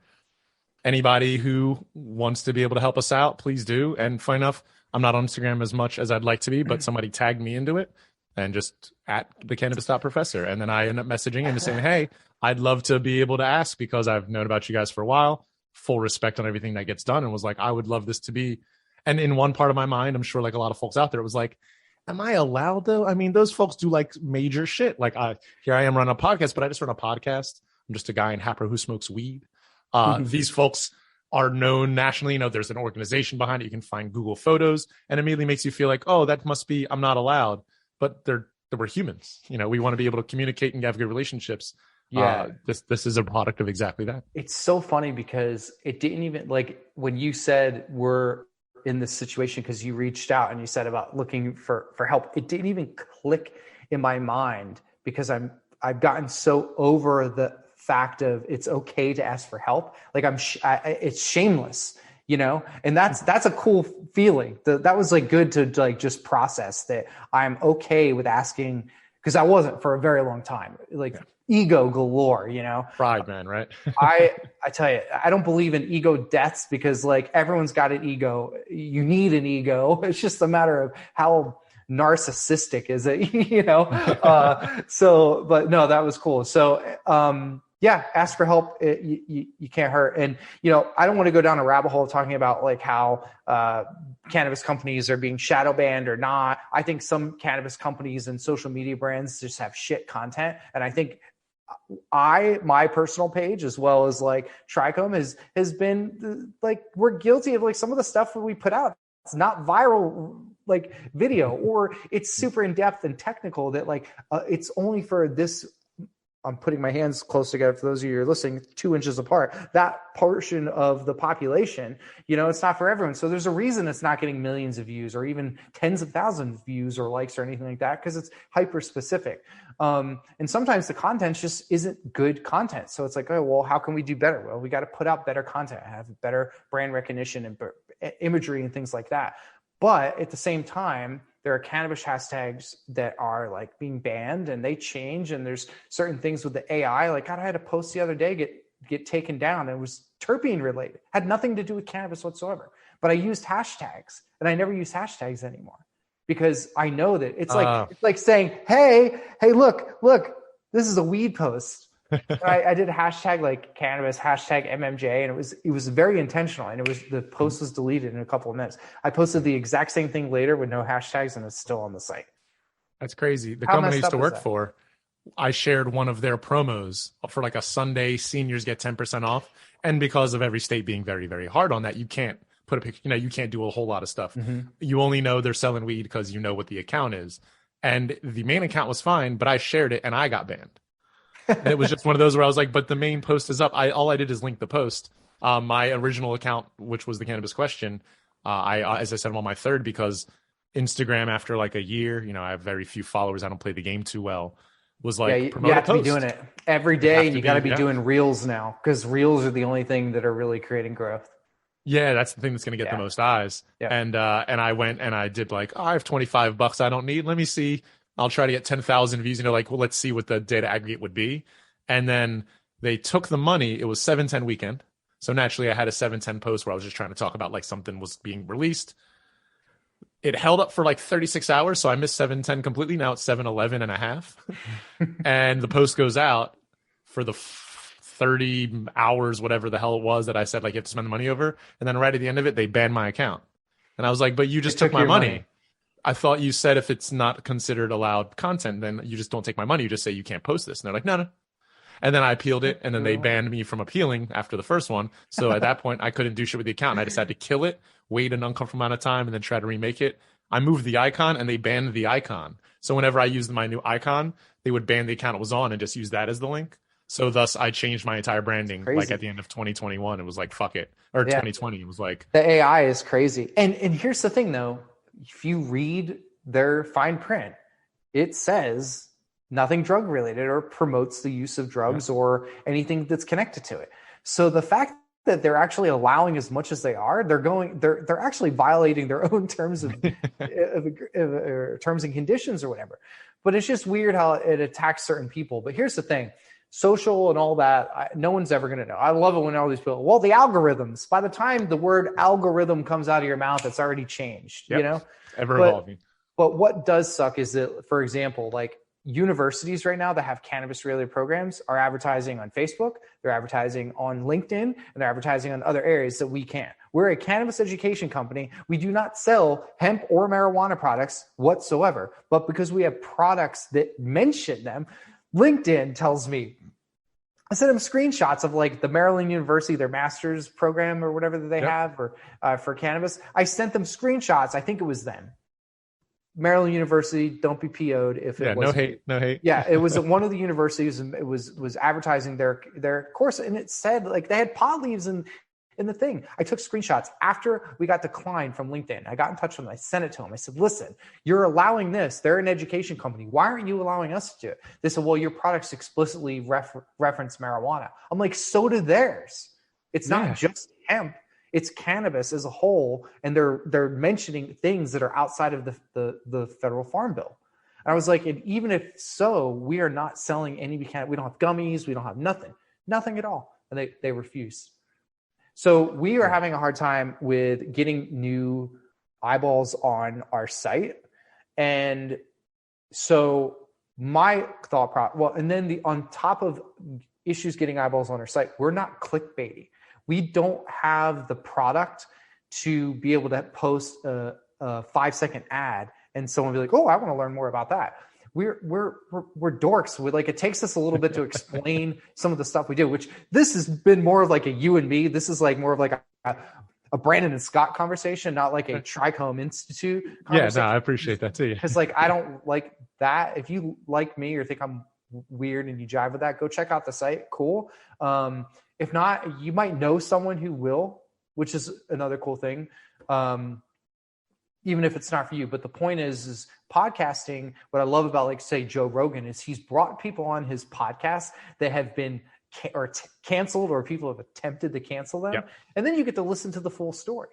And you're like, oh, they're not the douche I was told that they are. Yeah, the demon hiding in the bush. Yeah, exactly. Or God, there's been political, and I don't want to go down to political. I do hard time out on anything political related. But what I will say is that I've had podcasts pop up on Joe Rogan and others where I finally got to hear what the politician wanted to say, not the clip from Fox or CNN of what they told me to think. And I was like, damn, I would vote for that person. I wouldn't have voted for him before, but I would now, So I think Trichome's in a similar boat where we have concepts that are a little bit against the grain. Come on, catch up with the autofocus there. Yeah, right. I saw that too. We have concepts that are against the grain. They're hard to just say in like a Facebook pop-up or things like that. So I wanted to work on this like podcasting campaign. That's why I posted on Instagram. You got connected asking for help. Because it's like, I mean, I would like to think that myself and Max are mildly entertaining, at least for someone to listen to in a podcast, you know, but also to have the opportunity to just like kind of create fans, not followers, and not so much worried about like customer acquisition and like sales immediately. It's like we have a culture within Trichome that's very different. And actually, we have a huge demographic. Like my demographic is different than Max's, you know? So we want to kind of do these podcasts differently, make friends with people and get our names out there and what our opinions out there and the things that Trichome can offer through that, and hope that that makes an impact. And I think it's going to be a better impact than spending thousands or tens of thousands of dollars with advertising, where people are going to click something and then they're going to come to our site and they're going to be like, what the fuck is an interpreter? They're not even going to be able to pronounce it properly, you know, or not understand the concept of being a cannabis sommelier.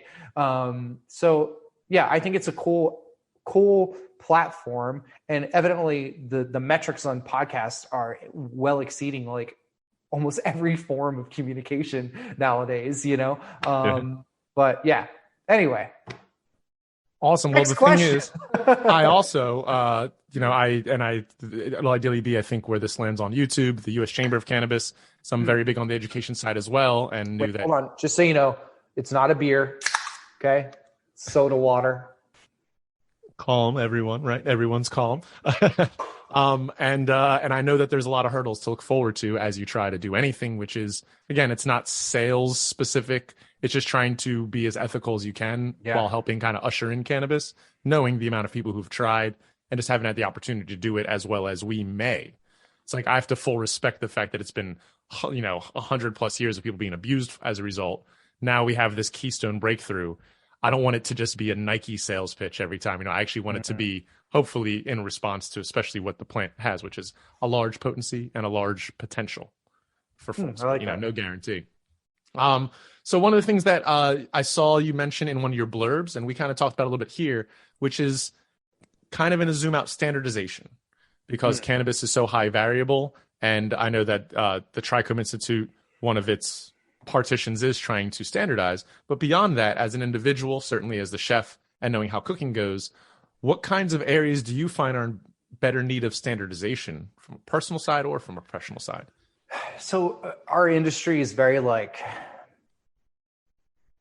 fight the fight against the man. You know what I mean? Like it's the root of it, of fighting prohibition. Okay. And with that, there's this like anti-government type of stance, because the government's the one who created it, and I totally get it. There is I don't know if it's a fine line or it's a giant, fat, thick line that separates government regulations and standards and protocols that protect the greater good versus like totalitarianism, you know, like a dictatorship where they're controlling everything. And I don't want that. It's just hard to define in the world of government who gets to decide where the line is drawn, regardless of how thin or thick it is. Okay. So the government does help us in many ways. And I personally believe, as I'm sure many of you believe, that it hurts us in many, many ways. And that same perspective will always be had by the general population. There's always going to be someone on each side. Okay. So in the cannabis industry, since it kind of like was fueled by anti-government, anti-policy and anti-law and stuff like that, because of these bad practices that were put into place from both sides of the political party, mind you. Okay. This was not all one or the other. It was both sides that allowed this prohibition to happen. That there are things that the government needs to do to make sure that we do have a safe cannabis industry and prevent us from the scumbags that, regardless of who they are or what company or anything like that, or what their political views are, it's just shitty people will do shitty things. And we need laws in place to help protect that from preventing it. Okay. So lab testing. I think lab testing is one of the first things that we could talk about in the sense of a mandate, a regulation, compliance, whatever it is, that in a legal state, in order to have a product that's available for human consumption, that it has to be lab tested. All right. But that's like super, super vague. Well, what's a lab test mean? What's tested? Cannabinoids, terpenes, are heavy metals tested? The hemp industry right now definitely needs to be testing for heavy metals. What about like all the pesticides, all these different things, like the mycotoxins and microbials and all these different things? Like, they should all be tested, not just some states are like, oh, you need cannabinoids and you need to check for E. coli. I saw that on E. coli and salmonella. I was like, it's not Yeah, spinach it's at like- Chipotle. Yeah. But I mean, maybe it's a good thing they're tested for it. I don't know. I don't know enough about it. I know that smoking something is different than digesting it, and it's all about how much, you know. But like, so I think standards in the sense of quality are a huge thing. Okay. Like, there are certain things that I would deem something not for consumption that are being sold in the shelves right now. You know, so I'm drawing Quality specifically. Yeah, quality. Yeah. So I'm drawing a line here based off of my experience, but someone else who's super educated, might know a hell of a lot more than me as a whole about everything but cannabis and safety, could draw the line over here. You know, but still a line has to be drawn. I think that every product should be tested for everything that could potentially cause harm and everything like that could provoke the intoxication. Terpenes, I wish were mandated for everything, for inhalable products only. Edibles, it doesn't matter. But for inhalables, I think the terpenes should be identified so people can be able to know what they're consuming and have that ability to consistently look at the effects without having to take an interpreting certification. You know, I wish everyone would. It'd be great for business, but you know, at the end of the day, you should be able to rely on certain things to be able to tell you certain things. Like when you look at the nutritional label of anything, it doesn't tell you if it's healthy or not, but it tells you what's in it. And then you get to make the decision of what, like we're talking about again, I get to decide if I'm going to put that in my body or not, you know? So I think that there should be standardized lab testing for every state, and all the states that are different, because they all pretty much are different. Yeah. They should get on board together and say, listen, we're confusing the shit out of everyone. And the way these lab tests look are also different. The display of them is not standardized. And I'm not saying that you got to create a bunch of clones, or not clones like cannabis clones, like, but not the clones like everyone's the same, but there should be certain things that it can make the public like this. Remember when they changed this a couple years ago, the nutritional fact, people are losing their shit, but everyone had to change it.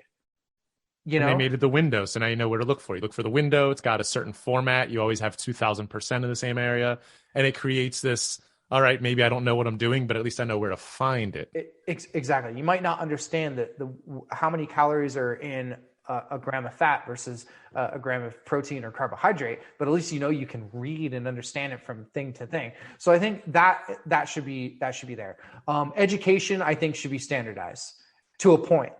Okay, so like, I don't believe that in order to be a functioning and successful person that you need a degrees. Okay. Like, I'm very much aligned with like Elon Musk, where he's like, I don't care if you don't have a degree in this particular field. If you can prove yourself and you can do the job and you're super bright and intelligent, like, come apply for the position. I think that's fantastic.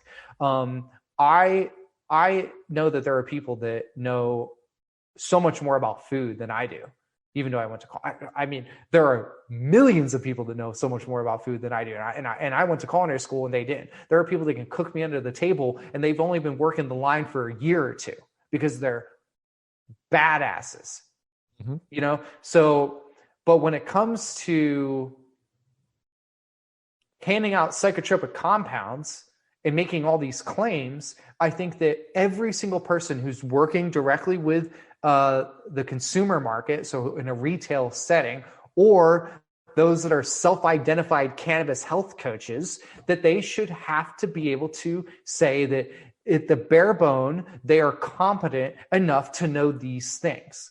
You know, like you have to, for cosmetology, you have to like go to your school for it. And then I don't know if it's the same for every state, but like there's continuing education you have to do. Doctors have to do continuing education. Yeah, a little CE, right? Yeah, nurses and stuff like that. Like CE is the thing. Well, in cannabis, like anyone who wants to hand out and sell some drugs that gets hired from a dispensary, and who knows what the ethics of that dispensary is or will be.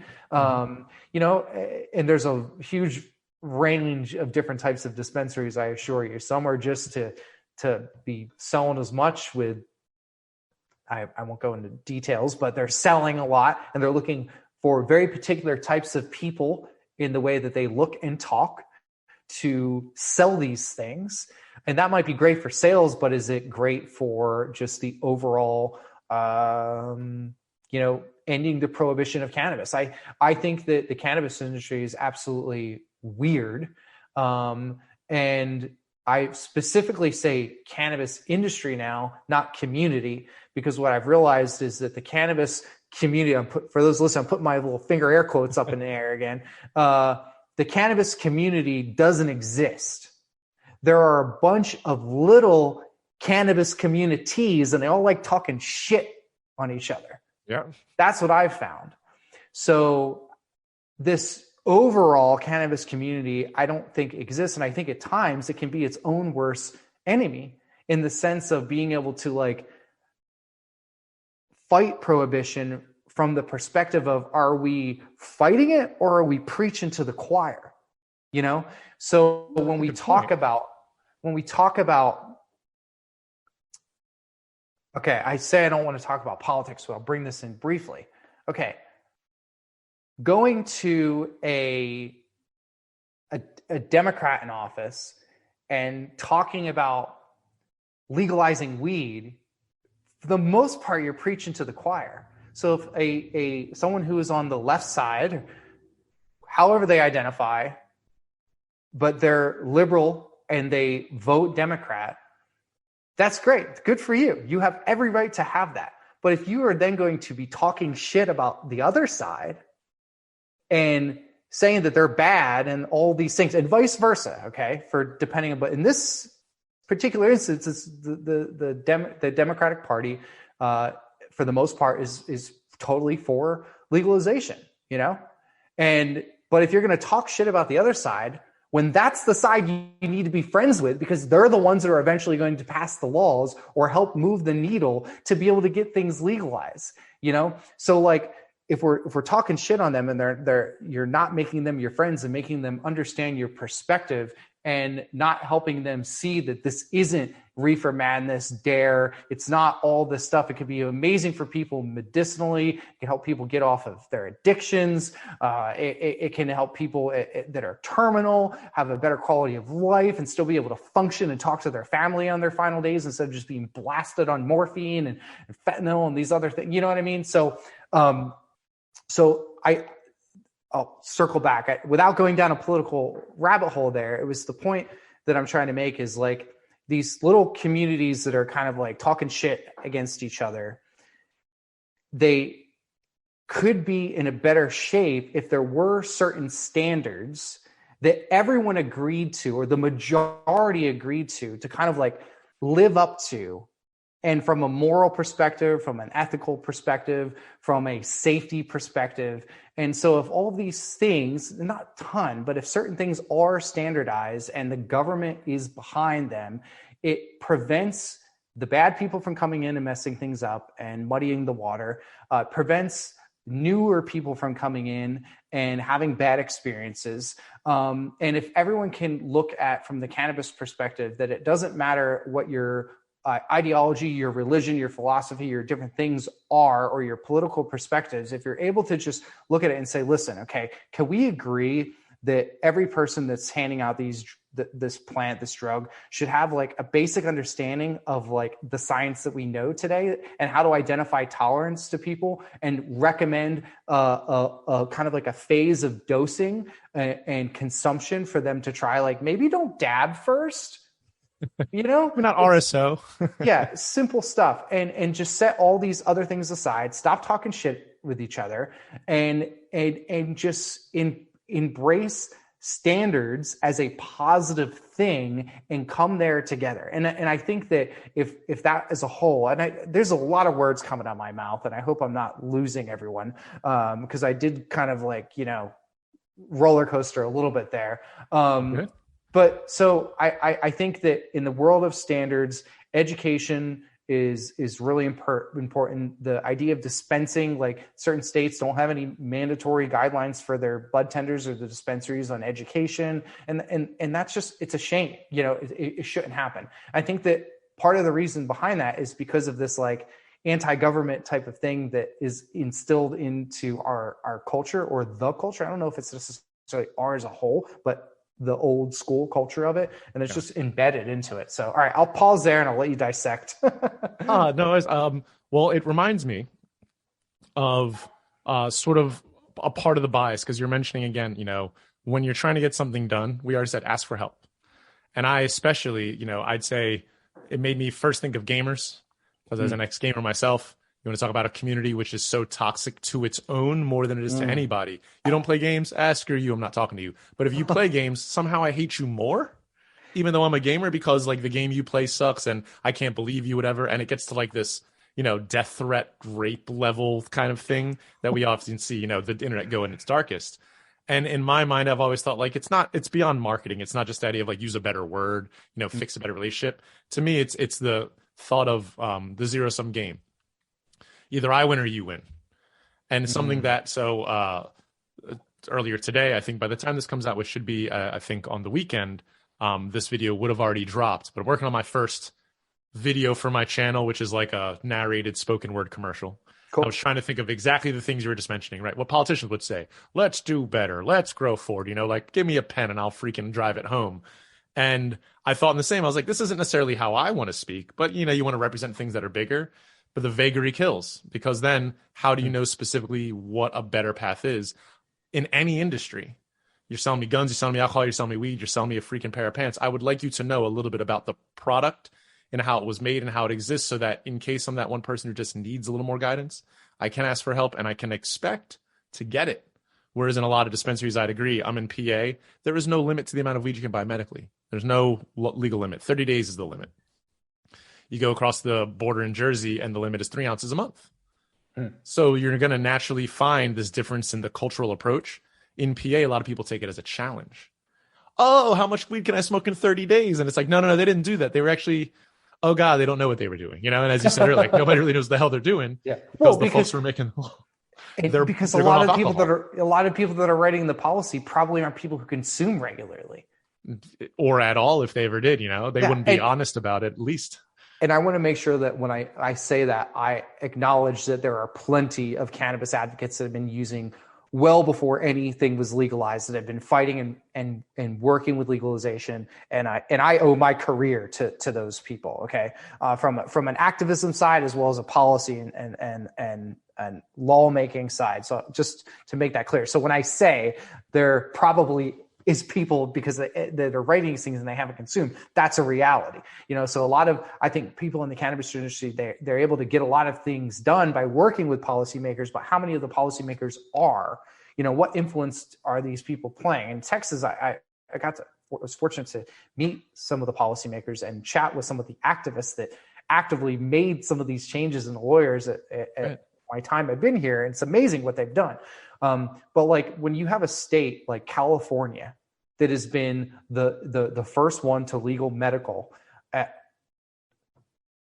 there's still some things that California is doing that is like, why? Yeah. And then there's other states that are duplicating what they've done. And then there's other brand new states that are doing it better, but they're still like, and it's just, so I don't want federal legalization in the sense of the federal government to regulate the entire industry. I do not want that. I want federal decriminalization across the board. And anyone who has a marijuana only crime, let go. And everyone else who has multiple, because some people have a rap sheet. Okay. Like it's not complex just for crimes, weed. Okay. Yeah. There was multiple things that were illegal, guns that were illegal, driving illegally. And the weed could have been the thing that just like was, that really helped send them out. You know what I mean? Which sucks. And it shouldn't be that way, but there's plenty of violent offenders that had pot on them. And that might've been the thing that got that really bad person off the street. You know what I mean? So, but there's plenty of people that have been put away, and it's just fucking stupid. It pisses me off. Anyway, so I want all those people. Speaking of the Fed, you said especially. Yeah, I don't want it to be federally regulated. I want it to be federally decriminalized. I want there to be some kind of overarching federal it's funny. I say I don't want it to be federally regulated, but I then say I want overarching federal regulations. I wish there was an accepted or an adopted standard protocol for certain things that each state would agree to, that wants to make it legal can do. Okay. Like certain states, you're not allowed to buy liquor on Sundays. Some of you can't buy alcohol at all on Sundays. Okay, well, that's that state's choice. Some are state-run, like Pennsylvania. You get wine and spirits, state-run liquor stores. Here in Texas, you can go to like private places. Colorado, private places. And there's plenty of other. They're just too off the top of my head.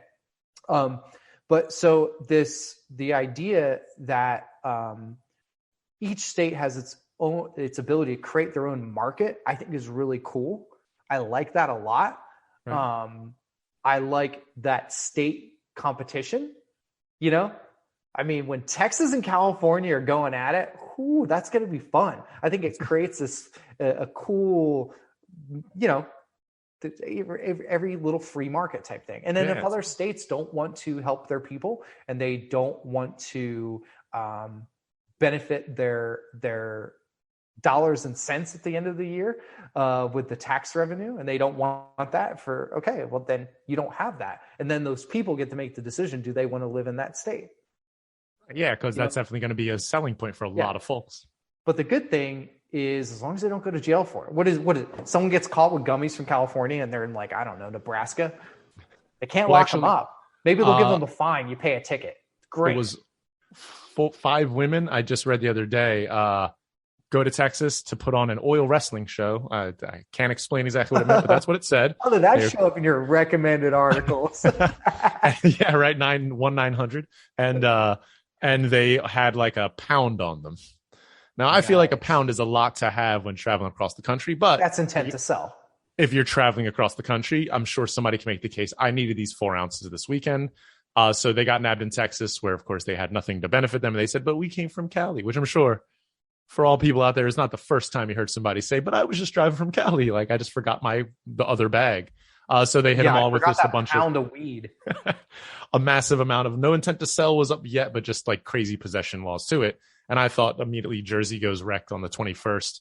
I know that's just going to be jumping across the Delaware. Like, people just flagrantly about it. And in my mind, I thought the same.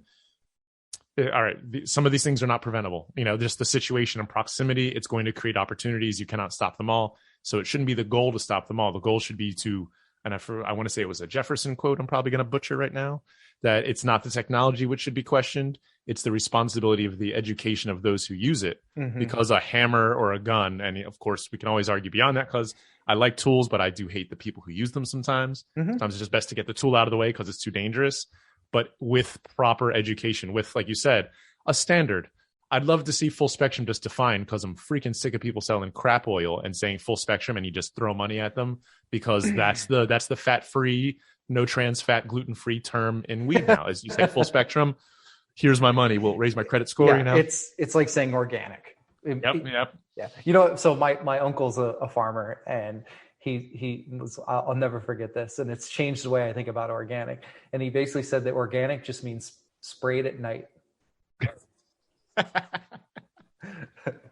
That's awesome. Yeah, as a guy who's worked in restaurants, I can especially appreciate when the menus change. And I was like, now everything says organic next to it. Like, and then the prices don't have cents on them. I guess we're stepping up. Right. Now it's not mayo. It's all aioli, guys. Don't worry. Oh yeah, exactly. All it is some Hellmann's that they crushed up some garlic in, or worse, they just put some garlic granules in there. Yeah, right, granulated. It's hilarious. So speaking of the Fed, on only one more thing I'll ask you about, and that is a gentleman I actually have worked with before. He was, in a couple different states worth of market, so started getting more so that like 1,000-gram vision you get, and felt for him having been, I think he did Vegas, Washington, and he's in PA. He said one of the things he feared a little bit, and since you've traveled, as you said, quite a bit, I wonder what your take is. He said he felt that if the federal legalizes in some way, outside of the politics on the governmental side, on the cultural side, he felt we would run into like the Taco Bell situation where you have 5 now companies, they grow weed all in the same state because that's the one state where it's easiest to grow the most poundage. We start to lose a little bit of the identity on the large part of the market because now if you want to make money, and of course the biggest companies would, you're going to have, all your weed grown in SoCal or whatever state becomes the hub. And then now here's the 10 strains everybody gets. And you're just going to kind of deal with it. It's inevitable. No. And it's already happening. There's already giant MSOs that are popping up all over the place and acquiring smaller businesses. Now, the thing you got to consider is that there are dispensaries out there that are established that they will get bought out. They're going to financially benefit. And if they decide to do that, that was their choice. Okay. So like they're getting a good payday. You know what I mean? Okay. So there's going to be people that get screwed over. It's the nature of just life. You know what I mean? And that's why I say certain regulations are kind of nice because it keeps bad people from doing terrible things. And sometimes it prevents good people from doing awesome things. And no matter what direction we end up going, we as in the United States or just any government as a whole with this industry, it's going to piss some people off. It is what it is. It's not going to be perfect. Okay. But what is perfect is people not going to jail for weed. That's pretty That's the freaking perfect. best. Okay. So there's that. Being able to go outside of a restaurant and smoke a joint like people do with cigarettes, that's perfect. That's awesome. Like I'm good with that. All right. So this whole idea of Taco Bell and we'll have Ganja Bell and instead of McDonald's, it's going to be McDanks, like they're going to be, man, I'm on a roll here. Just keep going. That's it. I'm blank. I can't think of any. I was going to Wendy's will be Wheaties. Burger King will be Burger Kind. I don't know. That's about as far as I can that's go. A good one. I like that. All right. So there's going to be these, let's just call them big box, and they're going to exist. Miller Lite, Bud, Coors, now Yingling. It's funny. They're getting huge. Good old PA lager, baby. Yeah, right. They're here in Texas now. They're in Colorado. That's crazy to actually hear. But so look at the alcohol. I think it's one of the best things to compare to because not just the fact that it's a consumable, it's an intoxicant. Okay. Good point. So you look at like little puppy licks. Can you hear that? Oh, just barely. It just sounds okay. Just so you guys know cute. who are listening and not watching, I'm not sitting here licking my lips, getting all weird with Scott here on video camera. Anyway, maybe I am. So look at alcohol. Like for the longest time, hey, can you take a sip another time? I love you, but I'm almost done. All right. So he takes his like daily sip. One of our 2 dogs, and it lasts, I swear, 15 minutes. He just what kind of dog, real quick, if I may?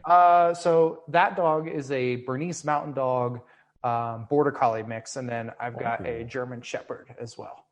Nice. 11 and 9. You don't see that a whole lot.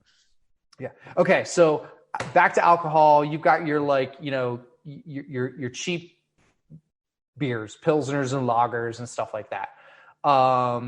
Look at what happened with the craft brew scene over the past 10 to 15 years. There went from being hardly any to a craft brewery on every corner.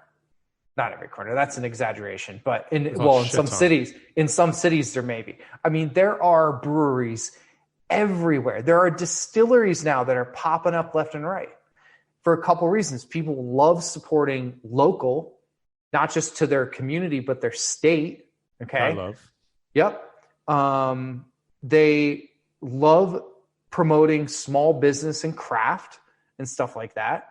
And they like uniqueness, different flavors and things that you're not going to be able to find if you were to go to let's see, you're Pennsylvania. So if you were to go to Wegmans or go to the Giant Eagle, you go to Giant Eagle or whatever, or Weiss. Okay. Damn, you really are on a roll. And they're going to have the basics there. And then they might have like a little microbrew section, maybe. And it's generally going to like, they consider like Blue Moon a microbrew or you know what I mean? It's not even like Hefeweizen. It's like, it's pretty big company. Exactly. Yeah. But I think that it is inevitable that these big box brands are going to be in every state eventually, every legal state. A lot of them are popping up in almost every legal state right now anyway, especially in the rec side of things, okay? And I'm not going to list any brands because I've heard good and bad things about both of them. State to state, I always hear the same too. Yeah.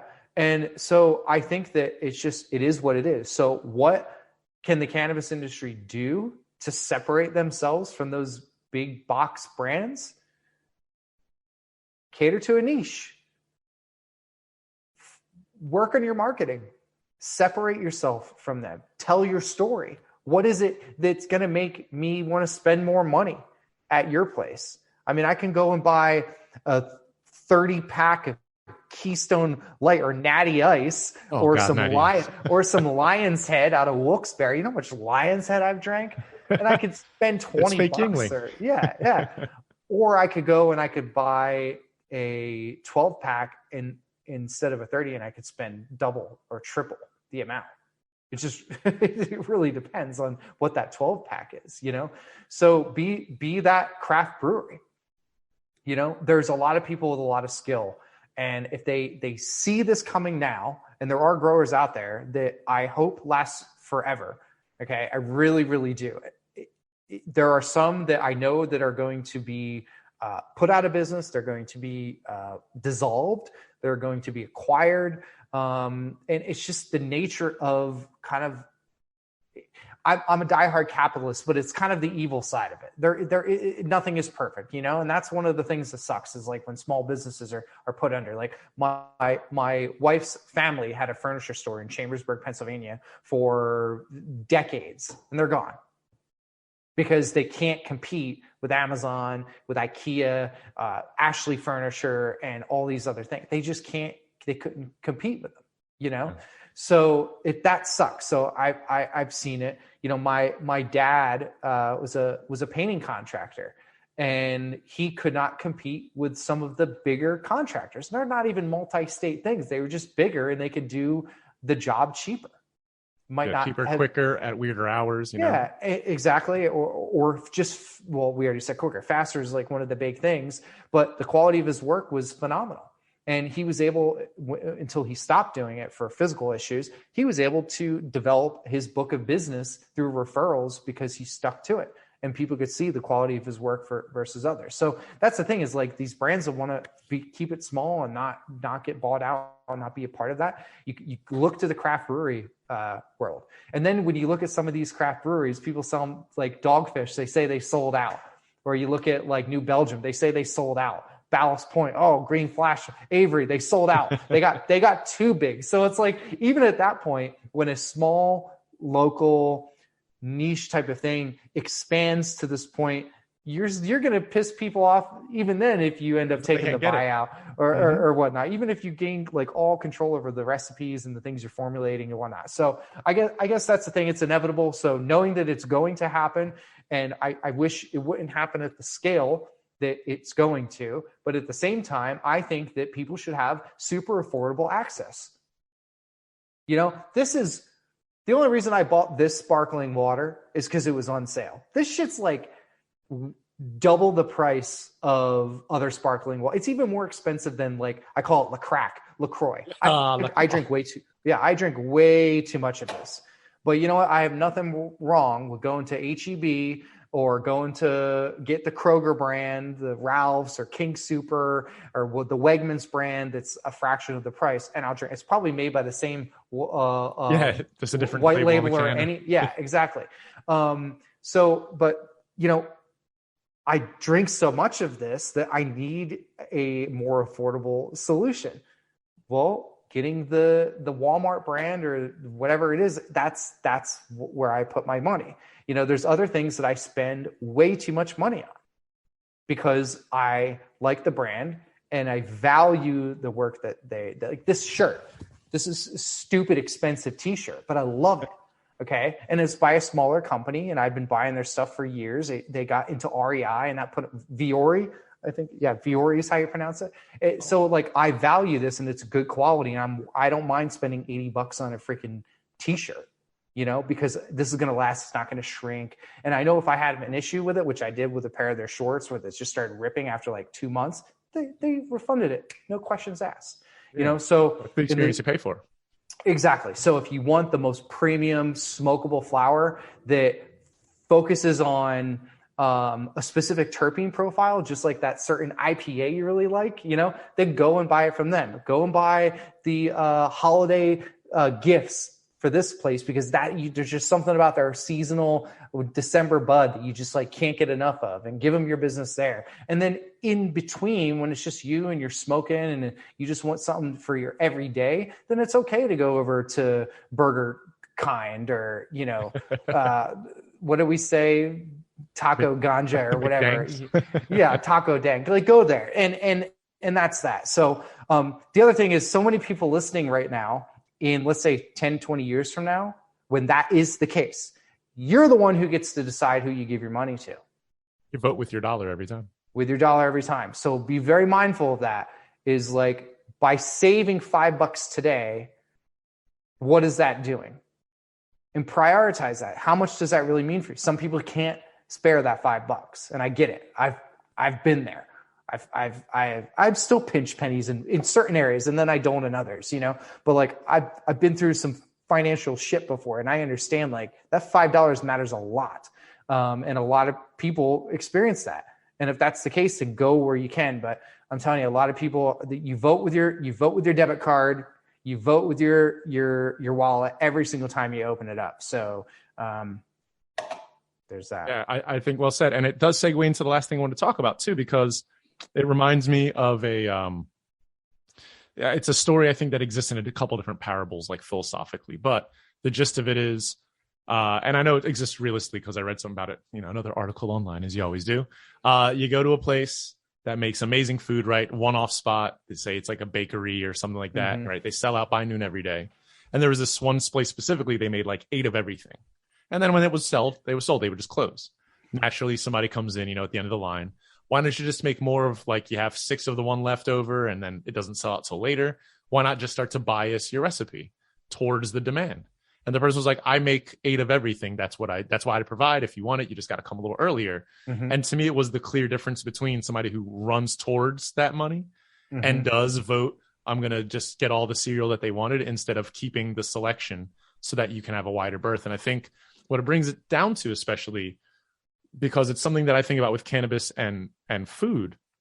As I got more into cannabis, and I was already into food, I wouldn't say as deeply as you, but my mom is an amazing cook because she's from Trinidad. And so I just don't have a very American diet at all. She, from a very young age, was like, Scott, you shouldn't buy chicken breast. And I was like, what? Okay, like, where's the diatribe behind this? And she was like, I second that. Said, buy a fucking chicken. Break it down. You will learn more, and you will appreciate the fact it is an actual whole thing. And she, of course, like, clean out the sink and do like the whole prep, full, like, fresh garlic, of course, big old, like, gnarly pieces of all the roots. And then she would just shave them down. And it was always like, what is that gnarly thing? Oh, that's what ginger looks like, really. And it was this amazing, like, childhood way of exploring the world, just because she bought what it was instead of what it was after production, after it was processed down. Now, as I learned more and more about cannabis, I felt the same way. Man, I just want to get closer to the core strain. I want to, have the live resin, potentially, if it's an extract. I want the plant to be as close to Mother Nature's recipe as possible.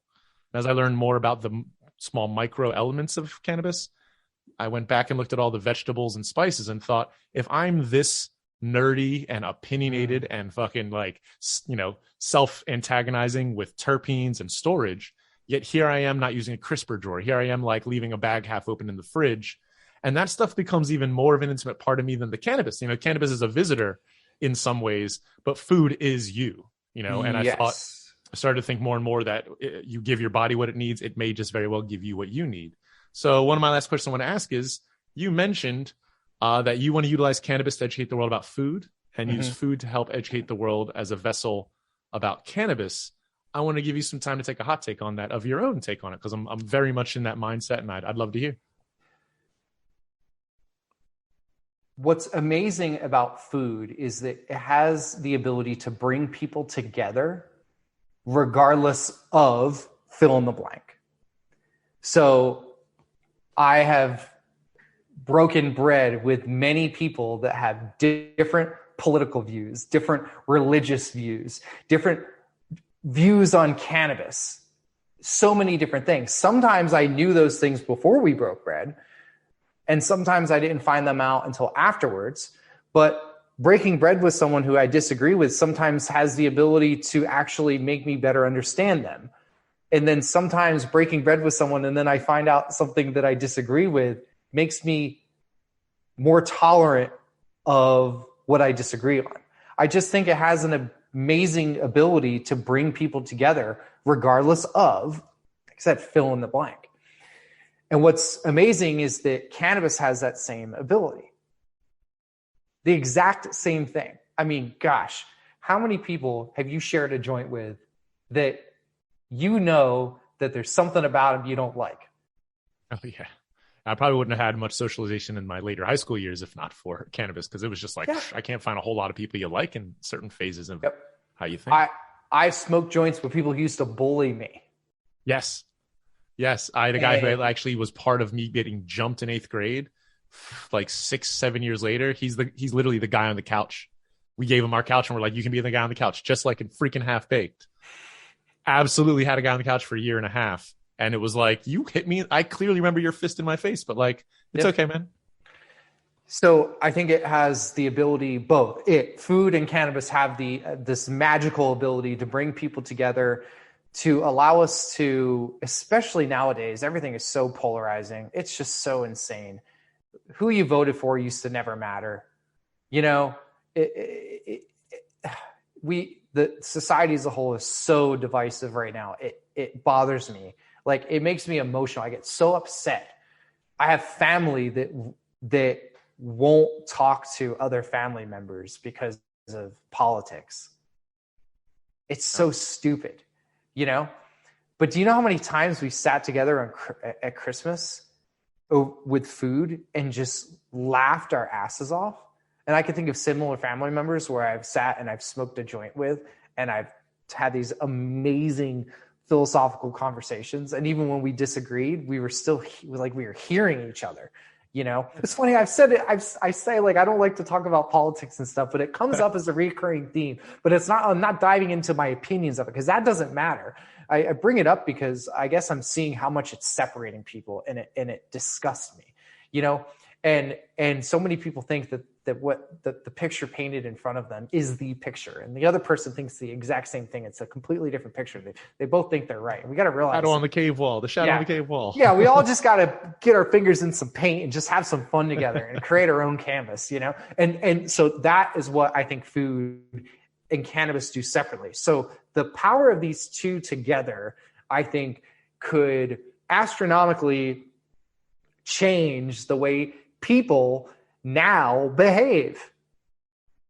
I really do. I think that not just behave, but think outside of interactions.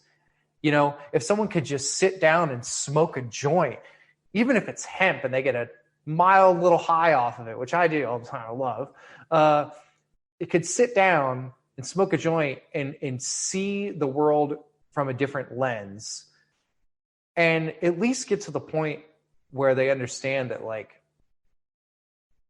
you know, I don't really agree with that, but that's all right. Or that person's in this area over here, I think is just dumb, but they're really awesome over here. And I'm going to focus on that, you know? Or I'm not going to focus on the negative. I'm going to focus on what is great about that person as a whole, you know? So if someone is able to have cannabis take their mind to not another dimension. I know some people can have near psychedelic experiences and whatnot, but if someone can have cannabis shift their perspective just a little bit to be a little bit less reactive, be a little bit more tolerant, a little bit less negative and a lot more positive, and maybe spend more time thinking before they speak, which when I get stoned, sometimes it takes me quite a while to formulate my sentences, which I'm obviously not stoned right now because I'm just like talking, but so take that, and then you take that like togetherness that food offers. And I just think that that's like the perfect blend. So when I say that I want to utilize or have food be the thing that allows me to open up the door to educate people about cannabis, what that means is that I'm able to attract people to food. That's the out in the open. And then behind the scenes here, behind the curtain, kind of in the background, I get to be like, weed, and I get to educate, because food is what that's the primary thing I got their attention on. And so that is in the foreground, and that's going to open up a lot of minds because everyone loves food. I could go to a barbecue event and do an infused barbecue thing and talk about barbecue, but be dropping stuff about the infusion and cannabis and the benefits of it. And just like, I'm luring them in with this. And then it's the other way around. It works a little bit differently this way because I don't want to try and talk people into like eating the way I do. Like, I can go months without touching a vegetable. I think plants are meant for smoking and drinking, to be totally honest with you. I am a diehard carnivore. When people are like, oh, well, what do you eat? It's like, if it had a mother. Okay. I've never heard that. I'm stealing that shit. That's go for it. I'm a big carnivore myself. But there are plenty of people like that are in the cannabis side of the equation that might not have any type of like open-mindedness towards different styles of food or different cultures, different types of food, different flavor profiles, different diets, different perspectives on, many, many things. So I think that in that regard, it does open up the door to a point, but nowhere near as impactful as the other way around, where put food first. I guarantee that if I were to, let's say that I were to partner with like some massive hotel chain. I'm not even going to say a name because I don't want to get freaking sued. Just they'll shut me down, right? They'll shut us all down. Think of like you're driving through a city. What is the billboard you're seeing over and over and over at every stop or every, think of that hotel. Okay. And if let's say that they were to have like this massive corporate event with all their partners or this expo or something, and I were to do a speaking panel, and the panel was the science of cannabis. Okay. And this is for a non-cannabis related event. And it was the science of cannabis. We're identifying cannabis quality or whatever it is. Cannabinoids and terpenes, blah, blah, blah. Catchy title here. I think that some people would be really intrigued by that and they would want to understand it. But on the other side, if it said something like barbecue and terps, well, how many people love barbecue? What the hell is a terp? There's a little bit of intrigue there, or organic food that gives you the giggles.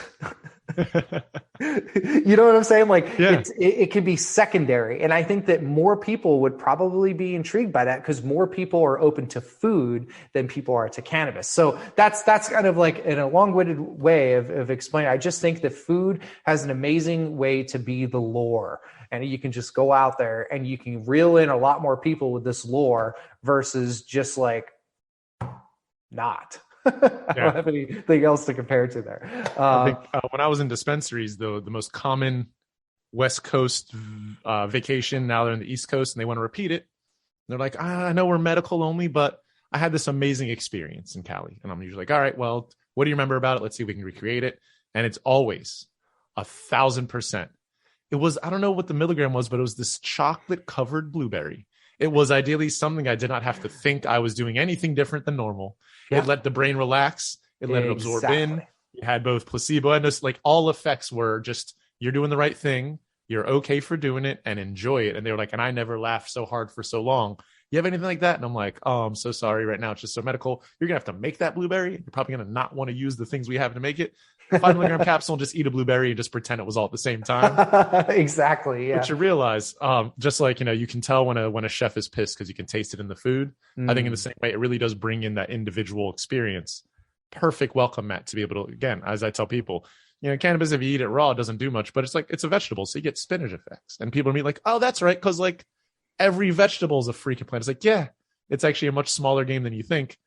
One hot take I'll leave at the end. I have a vegan friend. He gets hit with edibles way harder than everybody else I know. And I have a sneaking suspicion, as you were talking about diets earlier, that I'd bet that folks who don't get the greatest expression through edibles, knowing the stomach is highly variable, might be able to twist their enzyme group just by seeding in certain similar vegetables, bitter greens. You might increase the enzyme group, and all of a sudden now you're able to digest cannabis oils, or at least those active components, a little better. Because almost every person I know who went the veg route, they're like, I'm actually a lightweight on edibles now. It's like, why? It's like, oh, that makes sense. All you do, you're literally sandbagging that route. Naturally, your body would give you exactly what it needs to just kill veggies. And you yourself saying that you are like sensitive in the good way, right? Like it doesn't take much for you to be able to get to what you're looking for. I often think in the same way I started using CBD in November, I started sleeping a lot better. Mm-hmm. And immediately cannabis started hitting me so much harder. I had to like, it wasn't a tea break, but it was sort of like, whoa, I can't maintain what I used to do because now I'm healthier. So my body absorbs it better and it gives me a greater effect in a way without me thinking as clearly. I was like, well, of course I would have to like kind of titrate down and take less. I'm healthy. A healthy person shouldn't need to take in nearly as much medication or whatever you want to think, supplements, because you get maximum benefit. So there's a lot to unpack there, and we could take another 10 minutes and maybe tease it. But I think that we have to have a whole other conversation together on nothing but food specific and edible myths and different things like that. So speaking my language, we're having another here. We'll have a couple episodes in between, give everyone a moment to digest. But I don't see what I did there, huh? But we definitely have to have another one because it's funny. Like I just came out with this cooking with cannabis course, and I told you this before. Like I don't like to like come on here and like sell stuff. There's a lot of cool shit in this cooking course. And the thing is it's not just about cooking. Like I'm not here to teach people how to cook, how to julienne, brunoise, what a flambe is, none of that. You got to have like some experience with food, not necessarily in a professional kitchen, but you have to understand food. And then you're going to take the technical and scientific things that I teach in the course, and you're going to apply it to your style of cooking. Okay. That's what I'm not trying to make little Chef Brandon Allen minion clones out there all eating ribeye steak nonstop and saying, screw plants. Okay. But so we got to talk about that specifically because I want to provide a lot of data and opinions regarding a lot of edible related things that we can dive into that you don't even need to worry about taking the course for. I just want to share it with some people because people need to know. So there's that. Next thing is I want you and everyone who's listening, I have my hands out, okay? And my left hand is, we're going to say, the bad, and the right hand is the good, okay? And they're a good 10 inches or so outside of my shoulders, okay? People don't realize that their metabolism, their metabolic health, everything about who you are today is going to determine how you benefit or not from cannabis. Okay. So when I was younger, or when I was in my 20s and I was smoking often, like every day, I never had a negative side effect from cannabis whatsoever, ever. I never got anxiety. I never got paranoid, nothing. Okay. But when I looked at my health, it was down here. Okay. I have really bad back problems. At that point, I was smoking cigarettes. I was smoking 2 to 3 packs a day. Okay. Ooh, I was eating terribly, anything. I didn't care. All right. I was not obese by any means, but I was definitely I had extra. I was overweight, my sleep was shit. Okay. My habits were terrible. I didn't exercise. I was constantly stressed. I was not in a good spot. And I'm not saying that I was compared to people who go through really terrible disease states. That was not what I'm comparing to. I'm comparing to me only here. Okay. So I was all the way over here. So when cannabis came into the equation, what it was doing is dead center in my chest. Let's say this is par. Okay. So when I would smoke, I was coming up a little bit closer to par, but I was still quite a ways away. Okay. But then I would not smoke, and then I'd smoke, and it would bring me each time I smoked a little bit closer to par. And my body responded to it in a super positive way because it was helping me be better than the shit that I was doing to myself. Okay. So now I quit smoking.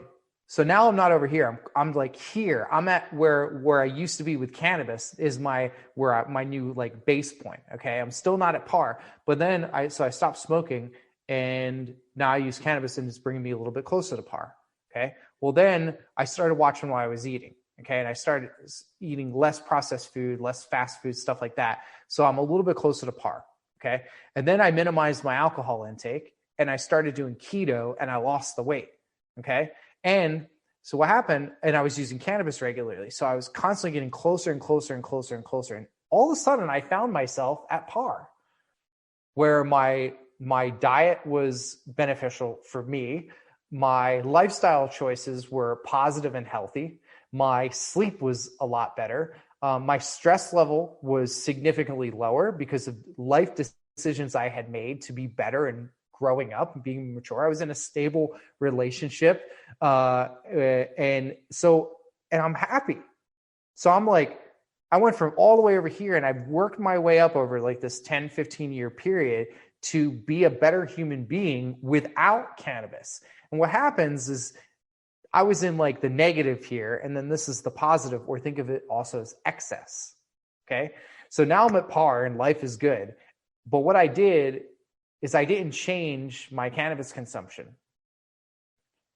Okay. I was still consuming the same amount as I was all the way down over here when I was smoking cigarettes and drinking and eating crappy food. So what I think happened is that I changed all these things about myself, plus aging and genetic factors and genetic expression and all that stuff. Like I used to have hair here and not here, and that's changed, I pointed to my head and then my face for those of you who are curious. Okay. And I've got some more on my back. I didn't used to have hair on my back. Yeah. Shit changes. So like, screw a tramp stamp. I got a little hair patch down there. Right. One day they'll connect the neck and the lower back. Yes. It's a horrible performance. Body beard. All right. So what I did is I kept consuming the same amount when I was super unhealthy. Okay. And what I think has happened is that pushed me into excess. So I started experiencing anxiety here and there. And I started experiencing paranoia. Then I started experiencing really, really bad heart palpitations and stuff like that when I was getting high. And I kept smoking, and I kept doing my same edible, and I kept smoking. And then I was like, oh, I got anxiety. What's weed good for? Anxiety. Let me smoke a little bit more. And I think what happened was I did not adjust to who I was at 32, which was very different than 22, I assure you. And here I am at 36 years old. Okay. 4 years, maybe it's 3. 4 years later. God, it's been 3 years. So 3 years later, let's say, where because I didn't adjust my what I was consuming based off of who I was at, say, 33. Okay. I overdid it. And just as being down here and being deficient in things because of lifestyle choices, cannabis was really good when I was deficient.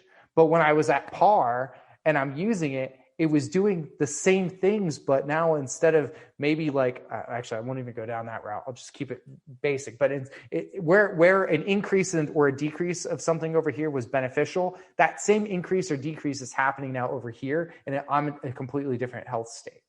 Okay. So I think what happened is that this area of deficiency and this area of excess they can both be negative. It's all about homeostasis. That's the whole point of the endocannabinoid system, to achieve balance. Okay. So my endocannabinoid system, because of the decisions that I've made to be healthier, I'm at closer to par. I've reached this balance with my own endogenous cannabinoids by feeding it the things that it needs to thrive and not constantly bombarding it with these terrible toxins and negative thoughts and different things like that. So basically, I think that right there, I failed to recognize. And then I overdid it. And then I opened up the door for anxiety and paranoia and all these things. So now I've had some really bad experiences with cannabis, like bad, like last for several days, went to the emergency room because I thought that I was having heart issues. Totally sober for 3 days, but still going in and out of this panic and weird heart, like sitting still all of a sudden, $160 heart rate. That's crazy. That's not healthy. Yeah. That's not healthy.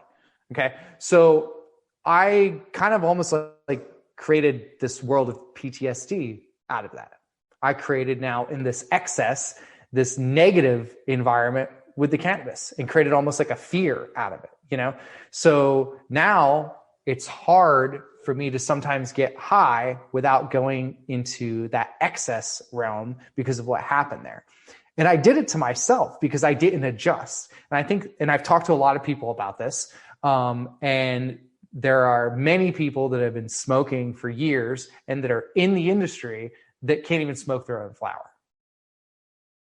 And they can hardly ever get high because they did what I did. They got healthier with cannabis and other lifestyle decisions, and they didn't adjust once they got to like this nice balance zone, you know? So when I know that there's a lot to unpack there, but when you were saying about like vegans eating a certain way, they could have been carnivore. At the end of the day, a lot of people, when they make dietary decisions and they change, they're also making a lot of different lifestyle decisions. And that's ignored a lot in like diet studies. Like, okay, you went vegan. Okay. Well, you also lost weight because you're in a calorie deficit, and you also stopped drinking, and you're actually sleeping 6 to 8 hours a night without uninterrupted. You're not waking up every half hour to take a sip of water. Like, there's so many things. It's not just that you went vegan. It's that you did all these other things. And I've been there. You know, I've seen how you can do different things and it'll affect you. And you would think, oh, I should be dead with the amount of meat that I eat, but I'm not. You know, it's other lifestyles and whatnot. So someone getting hit harder with cannabis and something changes, think of it as not just your aging, but you got to think of, you're not the same person anymore. If you're fueling your body differently, you're not the same person. If you're not fueling your body with certain things, you're not the same person. If you get out of a toxic, abusive, mentally or physically relationship, and suddenly your entire neurological or neurochemical profile is different because your mind is operating, you are a different person. You know, if you were going to therapy for PTSD from the war and you got to a point where you're able to like manage it without any drugs or anything, just through that therapy, well, you're kind of a different person as well. So cannabis needs to be adjusted based off, your use of it has to be adjusted based off of who you are today, not what you used to consume or what the industry says you should consume. Or, you know, there's a lot of bullying in the industry. It's kind of weird. Like, oh, you can't smoke a whole blunt. Like, what are you, a weakling? Yes, I am. Oh, you don't slab dab? Like, what are you doing? Yeah, I've never done a dab in my life. You kidding me? If I did, I'd be gone. You might be hearing my cat made a visit as well. I have a little 16-year-old cat. So she's in the room now, probably trying to figure out, just keep it down, Serpy. I'll be there soon. So anyway, I can connect a lot to what you're saying about tolerance changes and taking tea breaks, as you refer to it, metabolism changes and all of that. And, you know, I share, and I want to dive into it more with you with our other conversations that I'm sure we're going to have. The idea that just because I work in the industry and just because I am a partner of a cannabis education company, it doesn't mean that I smoke weed all day, every day. Right. I have the tolerance of a newborn now. I can get high off of smoking quality hemp, okay? Because it's not just THC that can make you feel intoxicated and euphoric. And it doesn't last as long as marijuana, but, you know, it's still a fun feeling. And there's many ways that you can benefit from cannabis and use cannabis without feeling high for long or all the time and whatnot. So I think that's an important message to get out there. But I wasn't going to bring this up, but I did, is the other idea is that, you know, you have to change with cannabis has to change with you. That's a better way to put it, you know? So hopefully that resonates with some people who are listening. Yes, I'm a cannabis chef and I will infuse a meal and I could get an entire party lit to the perfect degree of being lit that they would like to, and I can do it all completely sober. So that's a good bid, and I that means a lot to me as well. I think every person, I wouldn't say necessarily struggles, but you battle changing the line, because nobody gives you the instruction manual of which direction it's going to go, or if you don't attend your health, you don't even notice your health might have changed. So then you're kind of one step behind. You don't even know the hand that's dealt. But yeah, as the body changes, what it needs changes. And usually within the first 3 months using cannabis, you're changed. Now you're adding in other endocannabinoids. You've never used it before. Your body's in a completely different state. You start taking vitamins, start drinking more water. So you said everything counts. It's not to frustrate folks who want a one pill to save them all kind of thing. It's more so to say, like, your entire life matters. Everything you put your energy to, everything that happens to you can be that pivot point. And as long as people are willing, with the same level of scrutiny and connoisseur, focus, looking at their buds and caring about labs, to just extend it into any other realm you want to, it immediately upgrades life. But you, in the same way, oh, it's nighttime, here's the strain I won't use, here's the one I want to. Mm-hmm. They go like, oh, it's a different year. Maybe now here's my approach to dosing. Maybe here's my approach to supplementing myself. And just like you did, I lost weight. And a lot of people I know especially struggle in that area with dieting, because once you lose it, you have to change how you eat, because now you're no longer trying to create the deficit. And that's one of the hardest things to catch, because the person goes, but I felt like I was doing the right thing by just having to starve or, do the harder, more aggressive part. And it's like the whole point was to get to balance, so you can just enjoy and also still, kind of tithe the right way. Mm-hmm. My wife, being a nutritional coach, I'll leave us with this sentiment, which I know was borrowed from her course from IIN, I want to say was the company. Mm-hmm. But they said there's 2 types of food: your primary food and your secondary food. And I was so impressed with the way they went about it. They're like, your primary food is how you live. Your secondary food is what you eat. Make sure you take care of your primary foods first. And it was like, oh my God. It's like, isn't that just showing, like, you can eat all of the organic, grass-fed, cruelty-free, we named it and celebrated its birthday before we killed it. But if you then take in that amazing pork chop and then go fuck off in every other area, like, you're never going to feel the benefit of that animal and their contribution to the life, because you literally took that energy and just, I wouldn't say wasted it, but you potentially spent it without creating that inertia of health where you can keep moving forward, and building. It's an incredible thing. I had a buddy, and when I'll keep this brief. We both were very into all the things wrong with the world. Okay. In my early 20s, we had our foil hats on, so to speak, and we're very judgy about what people did to themselves, what the government and was doing to people, and everything was everyone else's fault. And so I finally had this awakening one day where I'm like, well, how can I sit there and say that, like, Monsanto's bad, but I'm smoking cigarettes?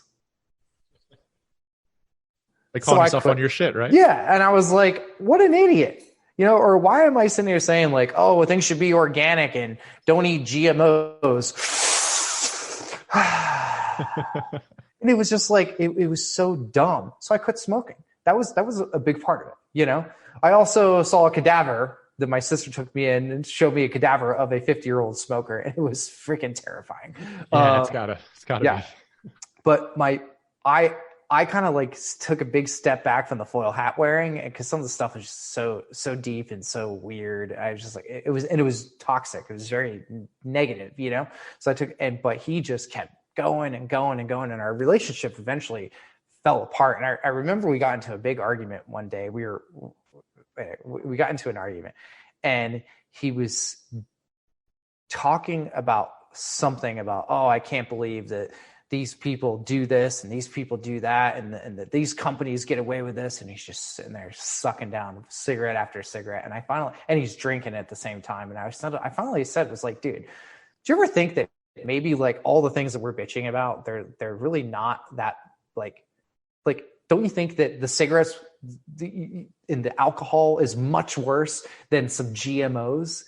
Oh, fuck that. No. And it was that also kind of like helped me realize, like, you can't be better in one way, which is kind of what you're saying here. You can't just say, well, I'm going to smoke weed and it's medicinal. but then do all of these other things that are terrible. You know, not just terrible for you, but terrible to other people as well. Entire ethical community. Yeah. Yeah. Yeah. And it's like going vegan, I'm sorry, does not make someone like an animal lover or that they're saving animals. There are millions of animals that die for corn production.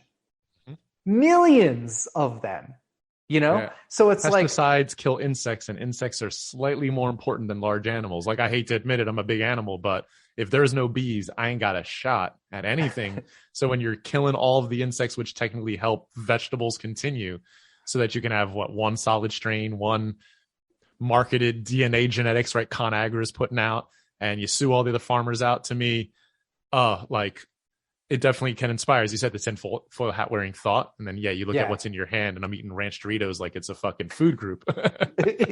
Yeah, exactly. It's like, so still guilty. I think I've been guilty of many things that I look down on today. And I think that is like that is maturing, you know, that's growing. And so I try and have this lens now that, like, I'm wrong all the time and be okay with it, because a lot of the things that I think personally I'm going to be proven wrong with, and a lot of things that are science today are going to be debunked tomorrow. It's just, that's science. It's like ever changing. Certain things are pretty damn like definitive, like water freezes at 32 Fahrenheit. Okay, well, like, you know, there's a difference between slush and totally frozen, and that's the temperature. Like, that's what we need, you know? What separates a liquid, a gas from a solid? Like, there's certain things like, like we know what this is, you know? But there's a lot of things that's going to change. And so that realization certainly allowed me to open up to realizing like what was wrong about myself and where I was going wrong and whatnot. So diet had a lot to do with it. I was saying earlier about the thought process of the guilt with food, the nocebo effect, understanding that had a lot to do with it. My perspectives on cannabis will change. My perspectives on food will change. But at the end of the day, to wrap a lot of the topics I think that we've touched base on, I think this applies to today, which has been an awesome conversation, by the way. Yeah. Is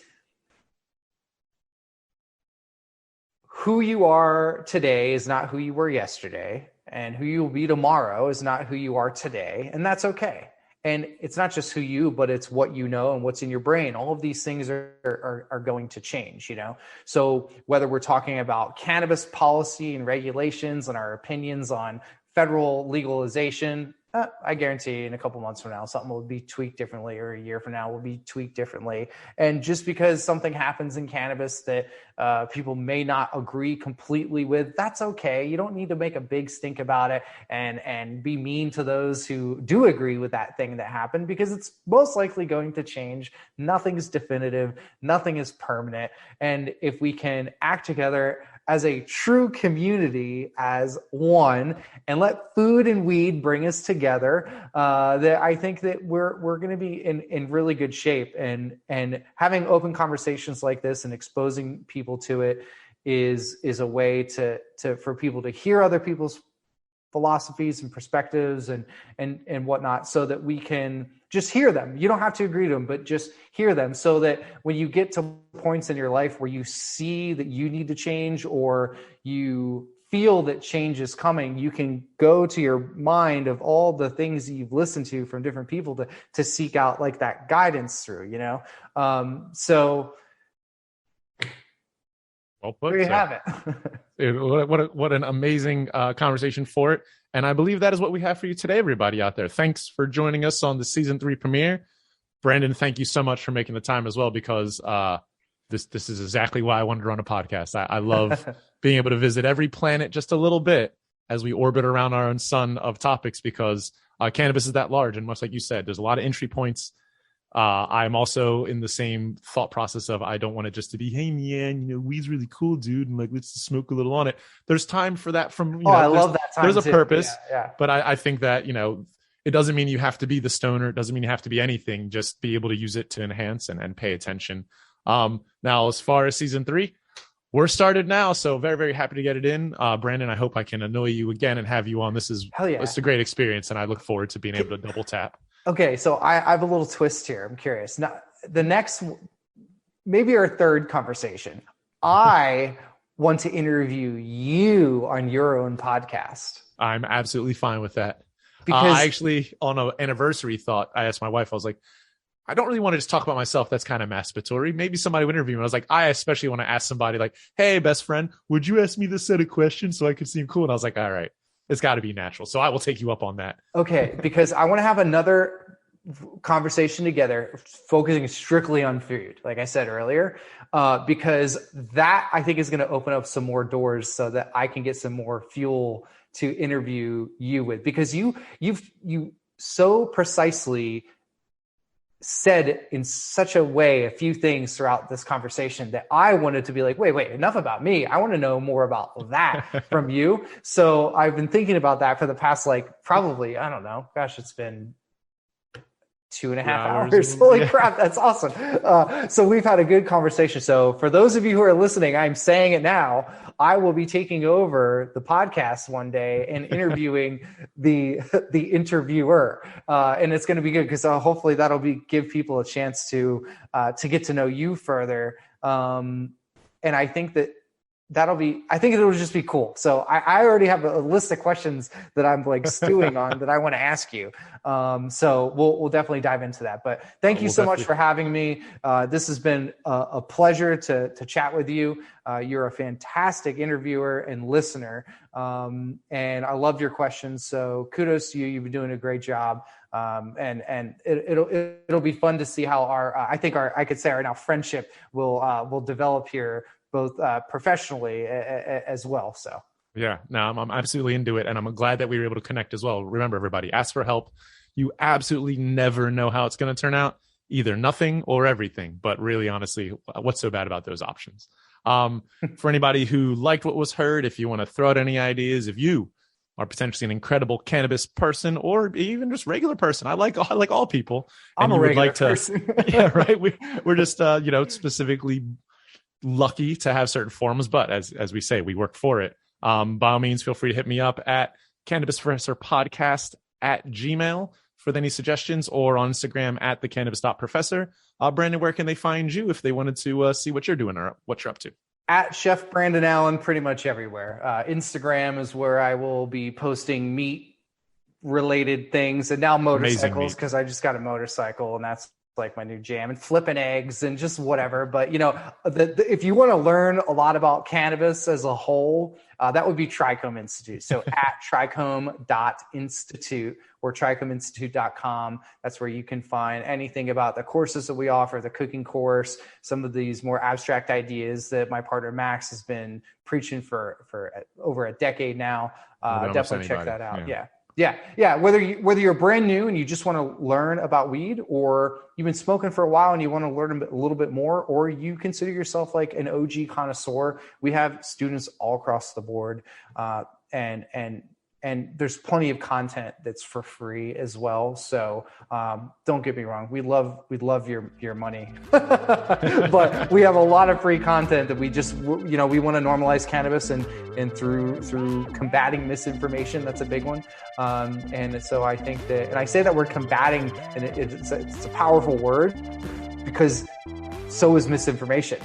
It's very powerful, so we are really trying to take a stance on making sure that what people hear is true. It is a hell of an honorable pursuit. And so with all that said, from the professor and a killer Brandon, be sure to grow knowledge and extract truth, my friends. For Scott and Brandon, we are out. See y'all.